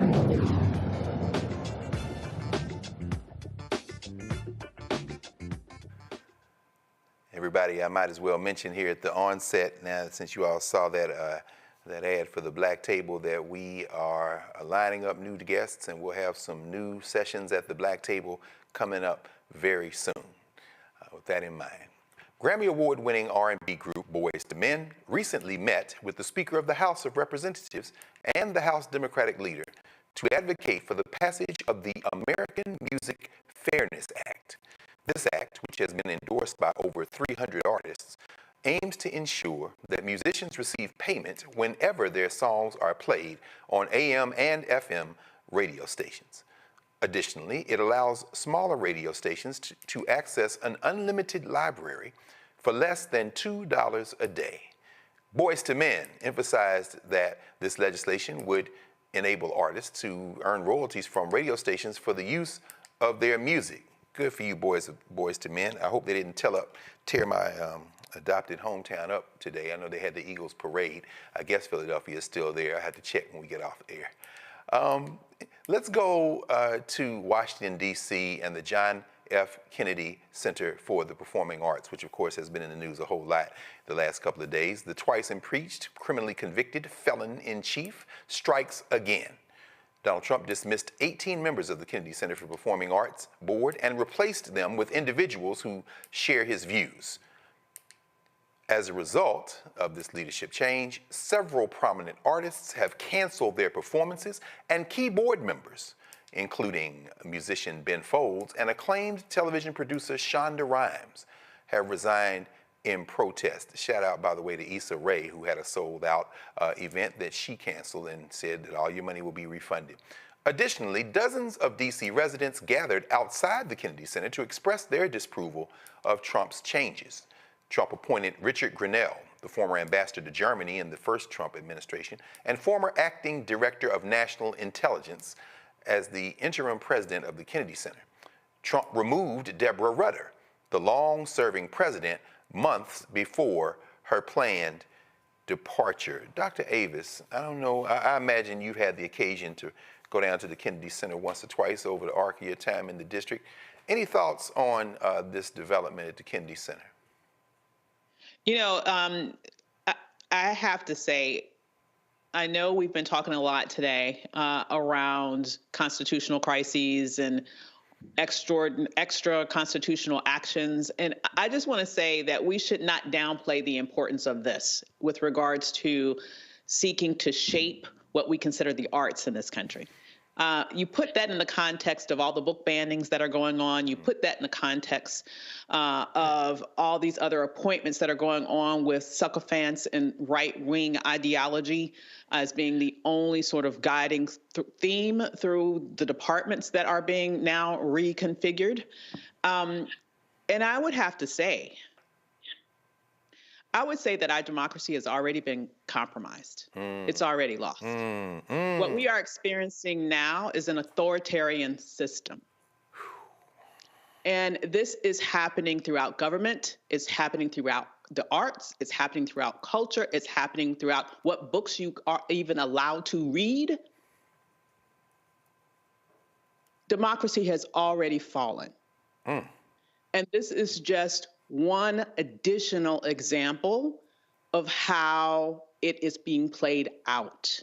If it is not sanctioned by dear leader, you will not have access to it. That's what this means to me. And as someone who has enjoyed many a show and cultural experience at the Kennedy Center. Absolutely. I see this and I'm very, very much disheartened. I agree wholeheartedly, Avis. I mean, between us, probably can't count the number of times we've been to the Kennedy Center, and the programming they do, which is all inclusive, everything from hip hop and gospel to jazz, white classical music, the exhibitions. Saw a great exhibition on South Africa last year. I mean, everything. The artists in residency. This is, you're right. They're taking an absolute jackhammer to the idea of cultural diversity. And anytime you go into the cemetery with your shovel and dig up Lee Greenwood and stick him on the Kennedy board next to Usher Vance and a bunch of other factory remainders, you're certainly sending a message that this is a white man's country. So yeah, that's it is something. Matt, any thoughts on this? Given, I mean, we've seen maybe the blackest Super Bowls halftime shows ever, although I guess after Jay-Z's Judas Goat contract is up, there'll probably be all country music from here on out. But in this moment of, this cultural turn where blackness is everywhere, how do you interpret this very, very deliberate message being sent by these white nationalists as it relates to the Kennedy Center? Let me say first as an aside, the problem with me being on this show is every week Michael says something that I was about to say and it's stolen into today's. So come to me first next. Yes, sir. I got you, brother. I echo her sentiments, and she could not have laid it out more beautifully. But I think this is actually considerably more terrifying than it appears to be on its face. Her thoughts were beautifully trotted out, because that's exactly what I thought. This is very dear leader, authoritarian, like we're going to take the arts from you, right? I'm now controlling what is artistic and what's considered artistic expression. And I think the only thing I would add to Dr. Avis's comments in that respect, by extension, is I think what's going to happen is that the normalization of culture in this country is going to be centered on whiteness. So it's interesting that you asked about the Super Bowl, right? Because we were talking about that again at lunch. A lot of people who had an objection to Kendrick Lamar's performance in the Super Bowl, if you saw on social media, their objection was, this doesn't apply to me. Yeah. They don't know the audience. This is not, what I want to see when I watch the Super Bowl. This is primarily conservative white people saying this, at least in terms of what I saw. Other people had different substantive complaints about it. But in terms of this is not for me, I think that is going to metastasize in what we see coming out of the Kennedy Center going forward. It's going to be Kid Rock, and it's going to be Americana. It's going to be whatever we think, meaning him and his cronies, think is, culturally appropriate for America. It's not going to be diverse, just like you said, all of the things that are normally in the Kennedy Center programming. So I think that is first a huge issue. But the second thing that I think is very interesting about this is I think this is actually a huge messaging mistake by Trump. And the reason I say that is we talk about it on this show all the time. He's always trying to make a narrative, him and his people, and make a message. But when you go toe-to-toe with the biggest tastemakers in the country, i.e. Issa Rae and our big entertainers and artists, right, I think you lose a lot of that opportunity, right? Because now when Shonda Rhimes, who has written, more shows than anybody else, right? All of these shows that are just huge in the national zeitgeist, when she immediately resigns because you joined the board, I think that is going to affect how people see the Kennedy Center far more than it would be if it were some thing in the, back in the dredges that nobody knew about. So I do think there is a risk to him in terms of messaging, and I think that's a good thing. I think the fact that people are dropping like flies is going to be proof positive that, okay, now you're going to have a showdown with people who have as big a bullhorn, if not bigger bullhorns than you. And I don't know what that turns into on the back end, but I'm hoping it turns into, him allowing there to be better cultural expression there and getting off that board. Because I saw people posting about this. I mean, as you know, Doc, I went to Howard. Yes, so sir. A lot of people in D.C. that are connected to this were posting about it before this news came out. And when I saw this, it was extremely troubling to me because of what Dr. Avis said. I mean, I think this is very authoritarian in a way we don't see it like some other things he might be doing. No, I agree with you. And like you say, Matt, I mean, there's so many Howard students who have volunteered down there, been interns, done a lot of program, particularly educational programming at the Kennedy Center. They're about to mess up. And as you say, it actually might be a good thing. In fact, because I'm going to ask you, Mike, about this. I mean, since you live in any conversation about what is the blackest city in America has to include Detroit.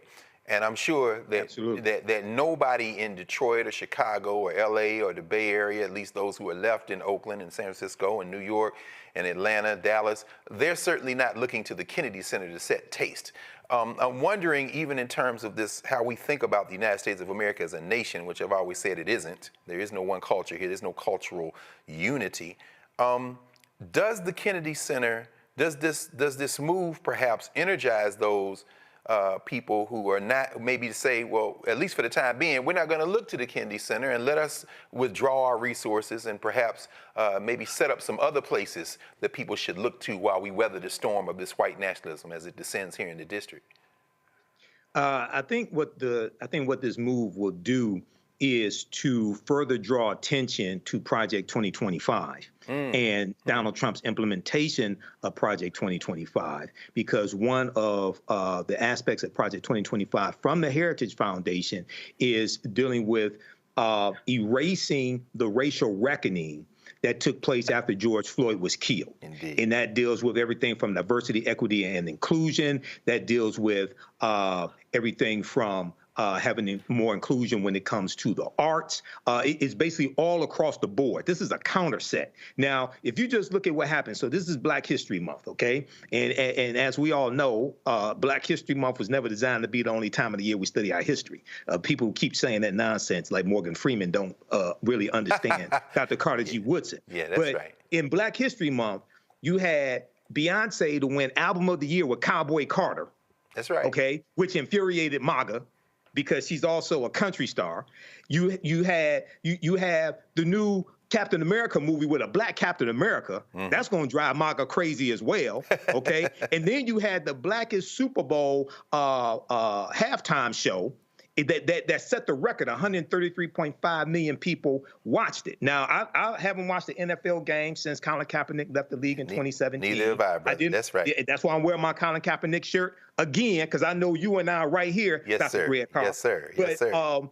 I did see clips of the performance on Instagram and on YouTube, things of this nature. Sure. So now they have to deal with all this taking place in Black History Month as well. So this is going to, I think, when Issa Rae cancels her performance, when you have Shonda Rhimes, who leaves the board, things of this nature, I think this is going to draw more attention to what is taking place and cause people to connect the dots here.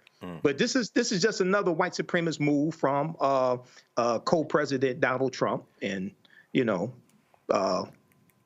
the fight continues. No question. The fight does continue. And one thing about it, there are 330 million people in the United States of America, and birth by birth and death by death, they get less white every second. So if you think taking over the John F. Kennedy Center is somehow going to save you, my friend, let's just keep watching in this place called United States of America. You're watching Roland Martin Unfiltered right now on the Black Star Network, and we'll be right back.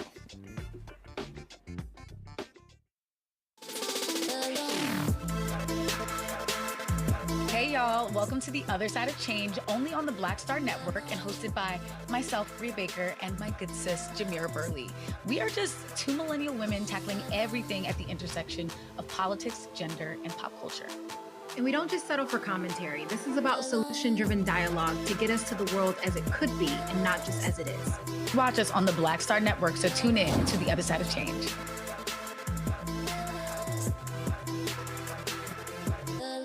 On a next, A Balanced Life with me, Dr. Jackie, the necessity of believing in things you can't see. It's called faith. It comes in all shapes and sizes, and it's powerful. And it's a big part of being able to live a balanced life. The valley I experienced being a cancer survivor was one where my footing was completely unstable. I had no idea what to do. And in that instance of not knowing what to do, I had to rely on faith. That's all next on A Balanced Life, only on Black Star Network. Farquhar, executive producer, Proud Family. You're watching Roland Martin Unfiltered.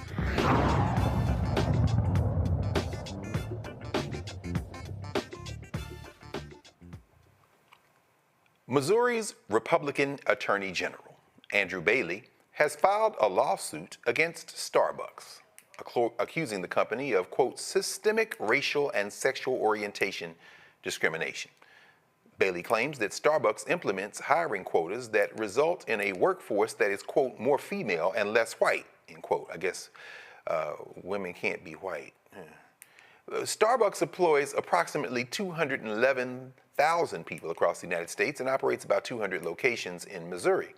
As of August 2020, the company's U.S. workforce consisted of 69.2% women and 30.8% men, with 46.5% identifying as Black, Indigenous, people of color, meaning non-white, or unspecified, and 53.5% as white. By September 2024, the workforce statistics had changed to 70.9% women and 28.4% men, with 47.8% identifying as white. In 2018, Starbucks began implementing several diversity and sensitivity programs following the high-profile arrests of 2 African-American men in one of its Philadelphia stores. Matt, interested in your thinking on this. I mean, this just reeks of that colorblind constitutionalism that's often talked about in critical race theory. And one of the guys who called for the founding of the Heritage Foundation, I think it was Lewis Powell, that famous Powell memoranda of the early 70s that led ultimately to the founding of the Heritage Foundation and then subsequently Project 2025 and all the projects every 4 years. Powell, of course, wrote the Bakke opinion, where introduces this insidious notion of reverse discrimination. How if somebody is sitting here thinking, well, how could white people say they're being discriminated against? Could you explain that to someone who really is their head is spinning to think that people would sue and say, you don't have enough white people working at Starbucks? How should we be thinking about a lawsuit like this? You know how we should be thinking about this? This, my friend, is called clout chasing 101. Andrew Bailey wants to get close to Trump. So you bring the most asinine lawsuit I've ever heard of in my life against Starbucks. First off, here's a huge issue that, is really kind of embedded here that we're not talking about expressly. Attorney generals around the United States very often are bringing frivolous lawsuits that have nothing to do with their citizens, right, of their respective state. Wait a minute, Matt. Now help me, brother, because you're a practicing lawyer. I thought you could be sanctioned for frivolous lawsuits. Is that a thing anymore? Not only can you, that's why the judge up in Washington asked that DOJ lawyer, are you trying to tell me that this 14th Amendment claim about birthright citizenship, that it's constitutional? And he hemmed and hawed and said everything he could because of that exact reason. At a certain point, you can bring a lawsuit if it's just on its face frivolous, and it is, you can get in trouble. And that's what I saw the moment I read this lawsuit. Andrew Bailey, I can't remember the other thing we talked about on the show about him, but he always takes these positions that are so far right MAGA that it's clear all he is trying to do is ingratiate himself with the Trump people. This is an asinine lawsuit, particularly because he, like we talked about earlier with Devin Ambrose, what standing does Missouri have to complain? Missouri as a state doesn't have standing, at least as far as I see it. And if individuals want to bring this stupid lawsuit, they can do it. But the bigger issue that we're seeing here is the weaponization of attorney general's offices. I mean, I live in Texas. Ken Paxton wastes my hard-earned taxpayer dollars all the time on asinine lawsuits. When I went and argued at the Fifth Circuit, you know what was in front of me? An asinine Ken Paxton lawsuit. And the reason they do it is because it is a political means by which they can ingratiate themselves with the Trump train. This isn't about anybody actually having an issue with Starbucks. This is about the national zeitgeist right now being about DEI and rolling back DEI programs. So we're going to take a shot at a big employer and get a headline. That's all this is about. I mean, right? Because Missouri doesn't have an independent injury, number one. And number two, we're not talking about a position that has been a big issue in terms of entree for a large group of people. The way you do when you look at affirmative action cases, you're talking about education, right? Or corporate America, or these other places where there are very high barriers. That's not to denigrate people who work at Starbucks. But my point is that this is not an area, frankly, where you have that kind of stratification to the extent that it makes sense to bring this lawsuit. I think this is clout chasing. I think it dies. I think it's all about headlines. And I hope that a judge says, I'm going to sanction the state of Missouri because you have no real case in controversy and there's no basis to this lawsuit, in my opinion. Yes, sir. Yes, sir. Thank you. Mike, we've seen Starbucks recently. They rolled back their policy on bathroom usage. They seem to be retreating on that front as well. What do you make of this lawsuit and perhaps the message that they're trying to send with this idea of somehow make Starbucks white again? I'm not quite sure. White male again. I guess women can't be white. I'm not sure. Well, I think this is also one to ingratiate Donald Trump and MAGA. And also, this is coming from Missouri. So even though Missouri, during the Civil War, stayed loyal to the Union, I've always, and they were able to keep their slaves. I always consider Missouri's part of the South. Okay. Oh, of course. Yeah, they have a Confederate mindset in Missouri. Even though they did stay loyal to the Union, they still have a Confederate mindset. So when we look at this, there's always been the attempt to continue to attack one corporation to scare off other corporations from diversity, equity, and inclusion programs, okay? And this is something that Roland told the sisters that started the Fearless Fund when they were dealing with their lawsuit that was filed by white conservative activist Ed Bloom. He told them what they really want to do is scare off the corporations that have partnered with you, okay? Now, with Starbucks, wasn't Starbucks one, because there's been so many companies that backed away and some that still embrace DEI, like Costco. Yes. Wasn't Starbucks one of the ones that kept their DEI program? I want to say they were, but I know they rolled back that, after those brothers got caught up there on Market Street in downtown Philly, they said people could use their bathroom. I know, I don't frequent Starbucks.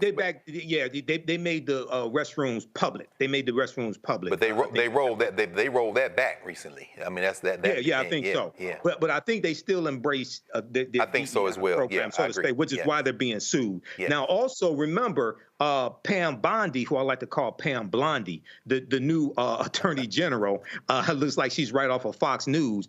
She said that they're going to, if I remember correctly, go after corporations criminally who still have DEI programs as well. This is another directive coming from the Trump administration. Okay, so this is all, once again, people, all those people that sat your ass at home and didn't vote, okay, said, I'm going to stay at home. I'm not going to vote for Kamala Harris and things like this. This is what you get when you don't vote and don't vote strategically. This is exactly what you get. Indeed. Davis, even in thinking about this and how this lawsuit has been assembled, and I mean, you've written about this, you've taught about it, you talked about it, the real lack of a coalition between white women and black women, to say that somehow women are overrepresented and then not enough white. I'm puzzled. How are you interpreting this kind of this patchwork of who they're saying is underrepresented, but then you have the workforce is overwhelmingly female? Can you make any sense of even the demographic of who works at Starbucks, the conditions they're working under, and then how you could even assemble that kind of statistical argument? Well, here's the thing, and that's a good question, good point that you made. Can a person be both a woman and white at the same time? And of course, the answer to that question is yes. Yeah. Okay. Yeah. But I want to say that when we're talking about this white supremacist new order that they are trying to create in this nation, understand that one of the main motivations behind that is this great replacement theory, right? Mm-hmm. And for them to, in their minds, not be replaced. They don't need white women working. Wow. They need them at home producing white babies. Right. They need them at home producing white babies. So this is one of the main reasons why, they went after choice. They got rid of that. And this is one of the main reasons why also that they're going after DEI. It's not just a direct attack on us. It's about getting white women back in the home, since they are honestly the number one beneficiaries, right? Just as they were the number one beneficiaries of affirmative action. So they want white women barefoot and pregnant to create more white people so that they won't be replaced. That's really the broader goal of this particular ilk. But I would also echo what we just heard. It's this frivolous lawsuit, as frivolous as it may be, I also believe is an intimidation factor, because at the same time that you have organizations that are being threatened to be sued around DEI, and the ridiculousness of some sort of criminal investigation over something that's not a crime, like that in and of itself is another example of authoritarianism, right? Something is a crime because I say it's a crime, not because it's actually against the law. Hello. And now we're in this situation where you now have this attorney general. And the thing that I'm concerned about here, in all seriousness, though, is that the right is very, very coordinated. They are very coordinated and they are very organized. And what they do is when something happens one place, they mimic it all over the country. Yeah. And so I really believe what they're trying to do is to say, okay, we have very overtly attacked DEI, and I want to say this very specifically because I think sometimes people don't understand this. When I'm speaking about DEI, I'm not just talking about people who work in a DEI space or work in a DEI office, though they obviously are at the center of the target. This goes to the ways in which organizations in the federal government and in private industry have worked to create systems of hiring to be able to consider a broader range of people such that there is more diversity in the workforce. So you don't have to be a DEI expert to be impacted by this.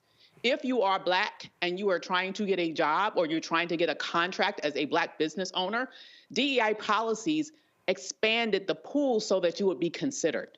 All right. So what they have done in terms of going after the federal workforce, which is disproportionately, remember, historically, that was one of the anchors that helped to create the Black middle class. Absolutely. And still is disproportionately Black. Yes. So when they're going after the federal workforce, they're going after contracts that impact Black businesses.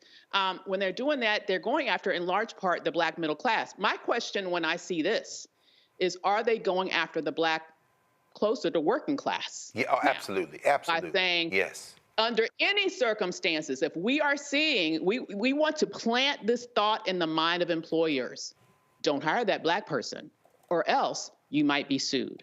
This is what they're going for now, honestly, in my mind.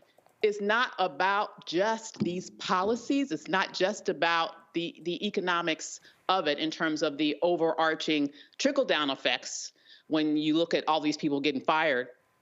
What they're really going after is a reordering of society. They are trying to create a reordering of society so that you have a sort of Jim Crow-like system where Black people are firmly at the bottom, socially and economically, in the moment in which they apparently thought America was great.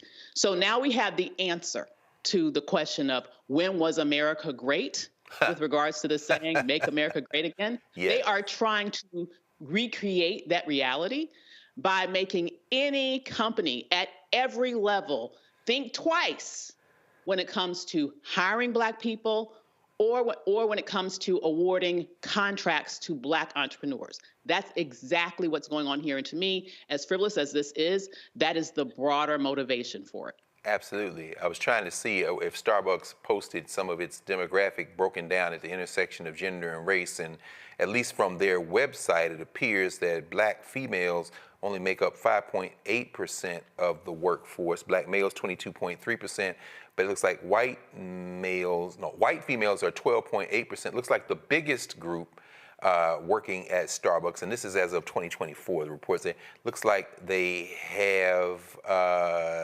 Latino female, Hispanic or Latinx might be the biggest group. Well, no, 9.3%. So white females are. That's a fascinating conjecture you just raised, though. Out of the workforce, in the house, having babies. And that's absolutely out of J.D. Vance's playbook. That's that hillbilly elegy right down to the studs. Oof, man, I tell you, these people are insane. Okay, y'all, we're going to take a quick pause. Roland Martin Unfiltered will be right back on the Black Star Network. Back in a moment.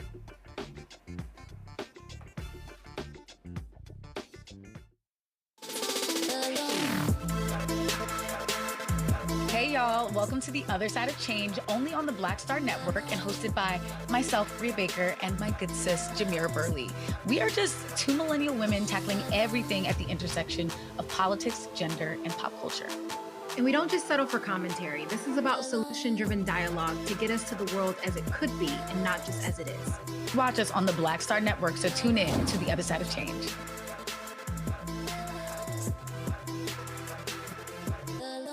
How you doing? My name is Mark Curry, and you're watching Roland Martin Unfiltered. Deep into it, like pasteurized milk without the 2%. We getting deep. You want to turn that shit off? We're doing an interview, motherfucker.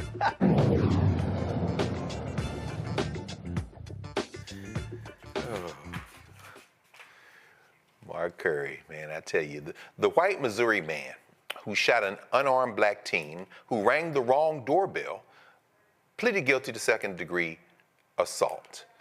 84-year-old Andrew Lester was scheduled to stand trial next week on charges of first-degree assault and armed criminal action for the April 13th, 2023 shooting of the then 16-year-old Ralph Yarl.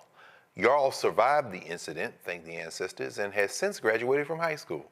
As part of a plea deal, Lester is set to be sentenced on March the 7th. The second-degree assault charge carries a potential sentence of up to 7 years in prison, while the first-degree assault charge could have resulted in a sentence of 15 to 30 years. A Black Maryland man who spent nearly 30 years in prison for a crime he did not commit is now free. James Langhorne was arrested in November 1996 for the murder of Lawrence Jones. His conviction stemmed from the testimony of a jailhouse informant who was trying to avoid a 10-year sentence by identifying Langhorne as the perpetrator. This led to Langhorne being convicted of first-degree murder and receiving a sentence of life in prison plus 20 additional years.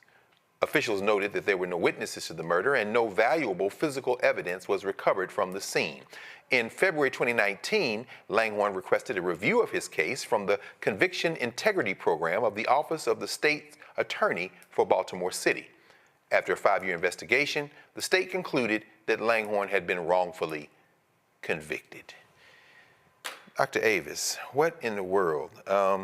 People call this the criminal justice system, but there's obviously a different name for it when it comes to black folk.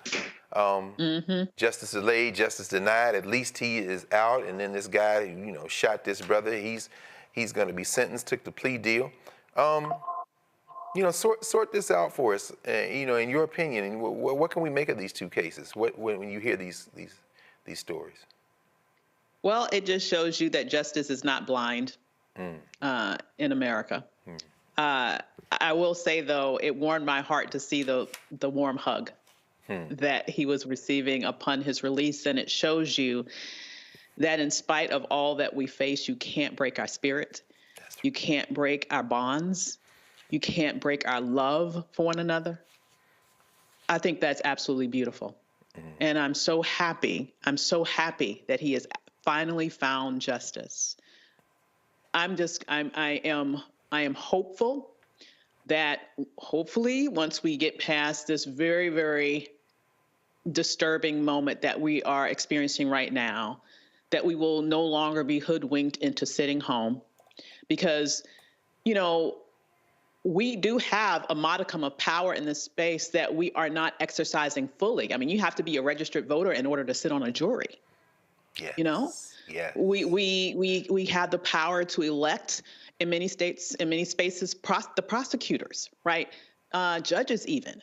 And so even though we understand that there is bias built in the system, we need to do everything that we can do. We can't do all the things. We can't control bias, but there is more that we can do in order to increase the level of justice that we have access to, so that hopefully moving forward, there'll be less innocent people spending nearly 3 decades in prison before they can get out to spend time with their loved ones. Absolutely. Thank you, Doc. Brother Matt, and we go from you arguing before the Fifth Circuit Court of Appeals, and God knows that court is a piece of work. So, hats off to you for that alone, and the kind of bird's eye constitutional law arguments being made, and you waging those wars, to the very real living and dying of clients that you see, people who are on the front lines, who are right where the rubber meets the road, particularly when you start talking about the police. What do you make of these two cases, brother? So first, with the case involving the young brother, Ralph Yarl, I'm hoping he actually gets prison time, because I always thought this was a complete BS self-defense case. I've defended hundreds of people in very serious cases, and, he's on the other side of his door. This is a child. I mean, there's no evidence that he was in any way harming this man. So the fact that he pled to a second degree assault rather than first degree, that's common. That happens all the time, where somebody's going to take responsibility, so the prosecutors give them a lesser. But what you see he's already doing is angling for either probation or some kind of, home arrest rather than going to prison.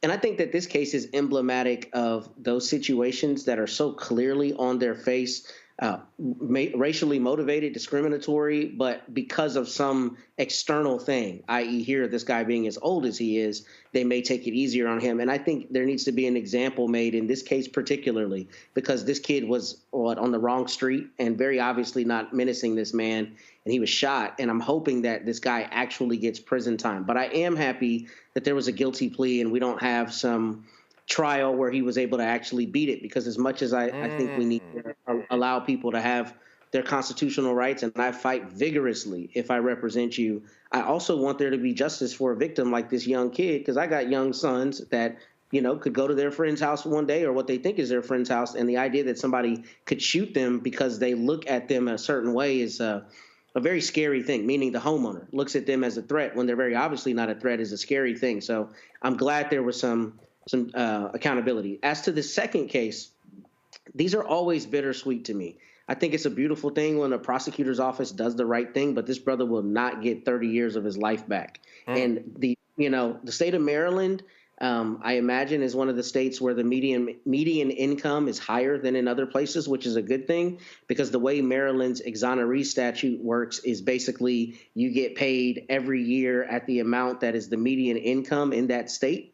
And I think the first payment is, whatever that number is, and then the rest of the payments are over like a 6-year period, but you get paid for every year that you were incarcerated. So this brother will get paid, hopefully, significant money. The problem is that money is not his life, and no amount of money will give him the 30 years that he lost, especially in this horrible case. If you read the specifics on this case, he wasn't even arrested until like 10 years later on a jailhouse informant's testimony when he was trying to get a lower sentence. And it was just a very weak case to begin with. So I'm glad there's some accountability, and I'm glad there's some modicum of justice. But, life is invaluable, and he will never get those 30 years back. And I'm glad that he's out now, but I wish that this had never happened to him, because money cannot supplant the lifetime he lost.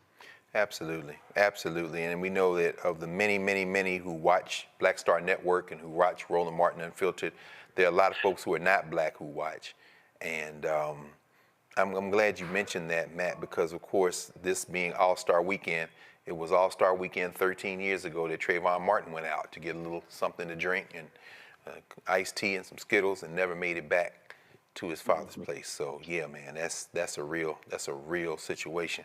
Brother Mike, any thoughts on these two cases in the context? I know, as a historian, you often put these things in the long view of anti-Black violence in this country and the war on Black folk by quote-unquote law enforcement. Any thoughts on these two cases? Well, yeah, in the first case with Andrew Lester, who shot Ralph Yarl, if I remember correctly, Andrew Lester's grandson came out back after this happened. Andrew Lester's grandson was interviewed and talked about how his grandfather watched Fox News a lot.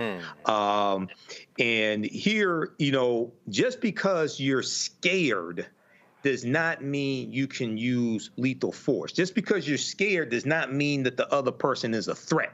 Just because you're startled does not mean the other person is a threat. So I hope he goes to prison also. I agree with Matt. And I know some people may say, well, he's an old man. Well, he was an old man when he shot Ralph Yarl. So I don't have sympathy for old men that do stupid things like this, that shoot him. He should go to prison. Now, may not be 7 years, maybe 5 years, maybe 2 years, what have you. In the other case of Brother Langhorne, we know historically the death penalty has been disproportionately used against African Americans. This is why I'm against the death penalty. So I'm glad this brother is alive. I don't know if he's in the state. He's in Maryland. I don't know if they have the death penalty in Maryland. I'm not sure. But this is why, because what we find out is that a lot of people on death row, a lot of times African Americans on death row, we find out that years later, some of them were found not guilty because evidence is surfaced, DNA evidence, things like this. So, that's why I'm against the death penalty. So I'm glad this brother gets a modicum of justice here. Yes, sir. But this is also why we got to have responsible prosecutors and police officers as well. Right. That's right. So things like this, mistakes like this don't happen. Yes, sir. Yes, sir. Absolutely. Thank you, Mike. We're going to take a quick break, and when we come back, we'll be joined by the president of the Association for the Study of African American Life and History, because this is Black History Month. So we'll be right back at Roland Martin Unfiltered here on the Black Star Network.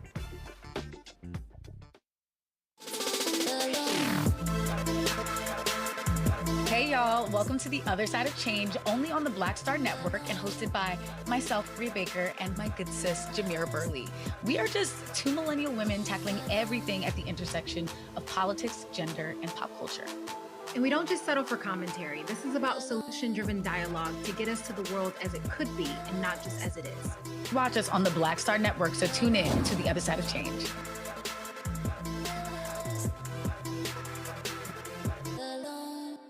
it's John Murray, the executive producer of the new Sherry Shepherd Talk Show. You're watching Roland Martin Unfiltered.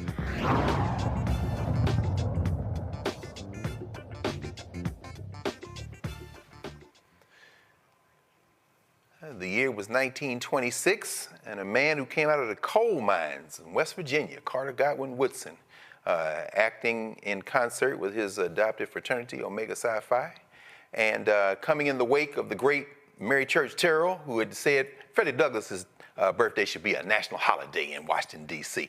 Woodson picked up on that vibe and, of course, said that the second week in February should be Negro History Week. And all these years later, we are joined during Black History Month by the 30th president of the Association for the Study Association for the Study of African American Life and History, the 8th woman to hold that title, and Dr. Whitehead, I believe that Mary McLeod Bethune president before. I know she was president when Woodson made transition, but we are really honored to be joined tonight by Dr. Carsonia, or Kay, Wise Whitehead, who is a professor of communication and African American studies at Loyola University, Maryland. You might be coming from class now, Prof. I know how you hard-working professors are. You know, y'all be going to class. Founding executive director of the Carson Institute for Race, Peace, and Social Justice. Award-winning radio show host, if y'all have ever heard on WEAA, Today with Kay, that's 88.9 FM. Author of multiple books, 5 books, one of the most sought-after keynote speakers in the country, and, of course, a proud member of Delta Sigma Theta sorority, and is going to be our generous host here in Washington, D.C. for one of the events of the Black Year in this country, and that is, of course, the annual Luncheon by Asala. Welcome, Dr. Whitehead, to Roland Martin Unfiltered. Thank you so much. It is an absolute pleasure to be here, to have an opportunity to talk about Black history, to celebrate Black history, and to uplift Black history. Yes, ma'am. Talk to us, please, Madam President. Tell us, tell us a little bit about the association and the week and the luncheon and the theme for this year, which, of course, is so very powerful. Thank you so much. Well, I want to go back a little bit to 1926, when Dr. Carter G. Woodson, as you said, we needed to have some time set aside to talk about Black history and to make sure our children are learning about it. I'm a pastor's kid, so I'm in the old-fashioned world of you got to write history across their forehead. When they wake up in the morning, when they go to bed at night, we need to keep reminding our young people of who we are, who they are, and who we are destined to become. Dr. Carter G. Woodson said, look, the Black folks are already celebrating Lincoln's birthday on the 12th of February, and now they're celebrating Frederick Douglass's self-selected birthday on the 14th. Let's use that week for Negro History Week. By the 1960s, it became Black History Week, and then in 1976, pushed forward by the members of Omega Psi Phi fraternity and other college students, it became Black History Month, with President Gerald Ford being the first president to proclaim it. This year, our theme is African Americans and labor. Now, every time we choose a theme, sometimes 2 to 3 years in advance, sometimes it lands up perfectly in line with where we are as a nation. And if nothing else, this year, we need to remind people, while there's an intentional erasure being done of Black folks and other people of color, that Black people help to build this country. It is our visible labor, whether it's running a corporation, whether it's running to run the White House, whether it's driving buses and stocking shelves, and our invisible labor. That's the emotional labor of raising our children, taking care of elderly parents. I'm calling it the preaching and praying and crying to keep this nation together. That's that invisible labor. So this year we set aside that time. We come together February 22nd at the largest Black History Month luncheon in the country to not just be together in one space, not just to be in community and in communion with one another, but also to talk about what is the path forward for Black folks in this country at this time. Yes, ma'am. And, I'm sure there's some people listening tonight who are saying, I could make it to D.C.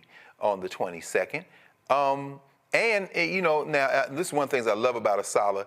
It's not going to be just the luncheon, and we got titans like Mary Frances Berry, of course, and President Mark Morale of the Urban League, and, of course, Edmund McMorris, one of our stalwart members of the media and the press corps. But there's going to be a book signing event. So there is. Please talk to us a little bit about that and what we could expect if you come to this luncheon. So you can still come. We will always drop another chair. We will not tell you, like it says in the Bible, that there's no room for you at the end. There's always room for you at the end. You can go to asala.org, ASALH.org, and get a ticket. From 10 to 12 p.m., we have a book signing. We'll have authors from every walk of life. Mary Frances Berry will be there with her new book. I'll be there with my new book. I mean, books are out, and people will be there to sell them. We start the luncheon at 12 p.m. Not just good food for your stomach, but also we're feeding your mind, we're feeding your spirit, we're feeding your soul. It's about imagining a new way forward. And to do that, we've got to talk to each other. We got to be in community together. And we got to figure out that if you're in Massachusetts and you're in New York and I'm in D.C., how do we work together so that we're moving forward collectively? Not individual action, but a collective movement that needs to take place. It's going to start at the luncheon and then spread out from there. Wonderful, wonderful. So I'm going to make sure I get my copy of my mother's tomorrow, Dispatches from Baltimore's Black Butterfly. Baltimore, stand up. We got to get that new book from you, Dr. Whitehead. So, Dr. Avis, let's bring the panel in just for a second. This is a unique opportunity. We want to make sure everybody gets a chance to engage with you. Dr. Avis, any conversation with or question for Dr. Whitehead, K. Whitehead? Yes, thanks so much for the work that you do. I'm a big lover of Black history. I think in my next life I will be a historian. That's going to be the goal. Okay. So my question to you is, at a time in which our history is literally under attack in this nation, what are some of the things that ASALH is doing in order to make sure that our history isn't lost? Thank you so much. What a great question. And let me just say, sister, that there's always time to become a historian now, that we are all historians, whether we've studied it or whether we're sharing it with our children, whether we're learning it about it, at our kitchen table or in the archives. I think we should all be the ones who are pushing forward our legacy. And I know that you do this every day on Roland Martin. My platform consists of three major points to answer your question. One is about preserving Black history. And I'm making the argument, as Timothy Snyder does in his book on tyranny, where he says, find an institution you believe in and you defend it with everything you have. I'm telling people that institution at this moment is ASALH. Defend ASALH with everything you have, not just with your thoughts and prayers, although we appreciate those, but with your money as well. Like, you've got to be able to defend to make sure that we can continue to do the work. I tell people, give your tithes to the church, give your offerings to ASALH, because we have to make sure that we can continue to do the work. Second is to promote Black history. I tell people that everybody has a platform, even if only one person is watching. Use every platform you have to tell the truth about who we are. Lies are being told about Black folks in this country at this moment. We have to be as quick as possible to tell the truth. We know that a lie will be halfway around the world before the truth even puts their shoes on. We got to be quicker than that. We got to tell our story all the time. And if we're preserving Black history and we're promoting Black history, well, then we're protecting Black history. And in the protection of Black history is thinking about the work that ASALH is doing around freedom schools. We are saying we need to have a school in every community in this country, a free school for our community where we're teaching about our history. We do it in the basements. We do it in the church yard. We do it at our kitchen table. We are protecting, preserving, and promoting Black history every opportunity that we get. Thank you, Dr. K, and thank you, Dr. Avis. Let's get something from Brother Matt. Brother Matt, any questions, comments for Dr. Whitehead? Yeah, I'll keep it short. I'll say we're both PKs, but only one of us is qualified to be a preacher, and that's you, not me. But, Dr. Whitehead, my question for you is real quick. We're watching, obviously, the erosion of the teaching of Black history in public schools. Does ASALH have any kind of literature or any program that it has for young people to help supplant what is being lost, which was already little, but is now nil? Any guidance you have on that, I'd appreciate.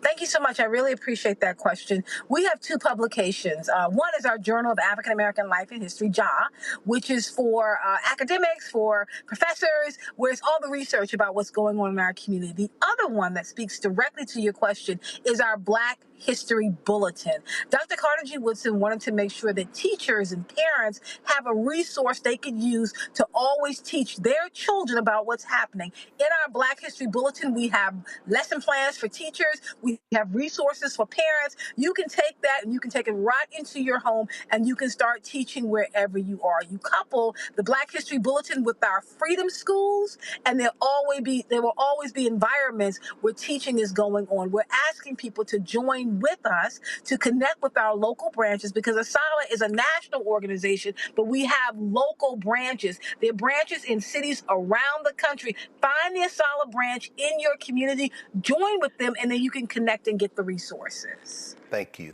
Madam President. And finally, our brother Michael Imhotep, a long-time historian and a long-time supporter of ASALA. Brother Imhotep, any questions for Dr. Whitehead? Hey, Dr. K, this is Michael Imhotep of the African History Network show. Yes, we know that there has been an annual theme for Black History Month, African American History Month, going back to 1928. And that theme helps to give purpose. Some of the themes have dealt with the continent of Africa. And we also know that Dr. Woodson did extensive research on Africa, and his last 3 articles dealt with ancient Egypt. Can you talk about the importance of having an annual theme, knowing what it is, and how to incorporate that annual theme into celebrations that people have for Black History Month, please?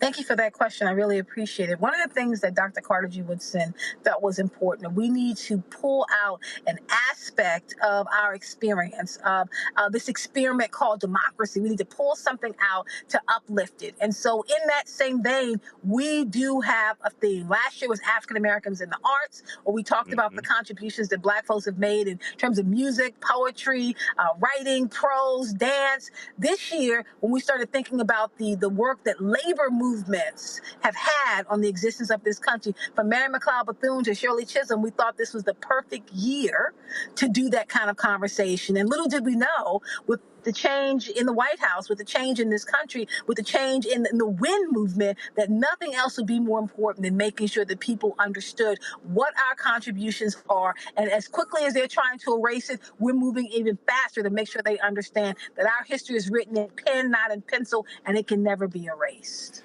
Thank you, Brother Imhotep. And Dr. K. Whitehead, listen now, y'all don't want to miss this. The Westin Hotel, a week from this Saturday, the book signing. I mean, Mary Frances Berry. I see my friend Nubia Kai up in here. You're in here, of course. Oh, this new book on Francis Lewis Cardozo. I got to get the Francis Cardozo book. Come on, y'all. That's Paul Robeson's wife. It's Londa's grandfather. This is serious business. This is Chantella Sherman on and pray. I don't know if these Negroes ready to deal with eugenics, Dr. Whitehead. Y'all need, you don't want to miss this. And then we'll end with this. I just want to ask you, this is the 110th year, right? You're going to be in Atlanta in September. Is that right? Yes, we are. We're going to be in Atlanta. We are excited about going down to where some people call the Mecca. When you talk about the Mecca Black universities down there with Spelman, down there with Morehouse, Clark, Atlanta, but we will be in Atlanta in September. I tell people, start with the Black History Month Luncheon, then get a membership to ASALA, then come to Freedom Schools, and then meet us at the conference. It's a whole year experience. It's Black History 365 or 366. It is always being taught through ASALA. Beautiful, beautiful. I've only seen maybe one picture of Carter G. Woodson with a smile on his face, but something tells me he's smiling from the ancestral realm to have you sitting in the seat. The 30th president, 8th woman to be in that chair, president of the Association for the Study of African American Life and History, Dr. K. Whitehead, at ASALA, ASALH.org. We will talk with you soon. Thank you, Dr. Whitehead. Thank you so much. Absolutely. And Matt and Avis and Mike, it's always good to be with you all on a Friday night. Happy Black Love Day, one day over, and Freddie Douglass's birthday. Yes. And we will close out. I guess news has dropped that the new lapdog of Donald Trump, they've dropped charges. The Justice Department has decided to dismiss the case against Eric Adams, but I'm assuming that's, Brother Matt, that's going to be dismissed without prejudice so they can keep him on that short-ass leash so Donald Trump can run New York City from Washington, D.C., at least till the election. So with that in mind, thanks, y'all. Roland Martin Unfiltered. Thanks for everybody. As usual, the crew here got us through. Carol, always, General, and Elise and everyone there in the booth. And we'll see you all next week. Holla.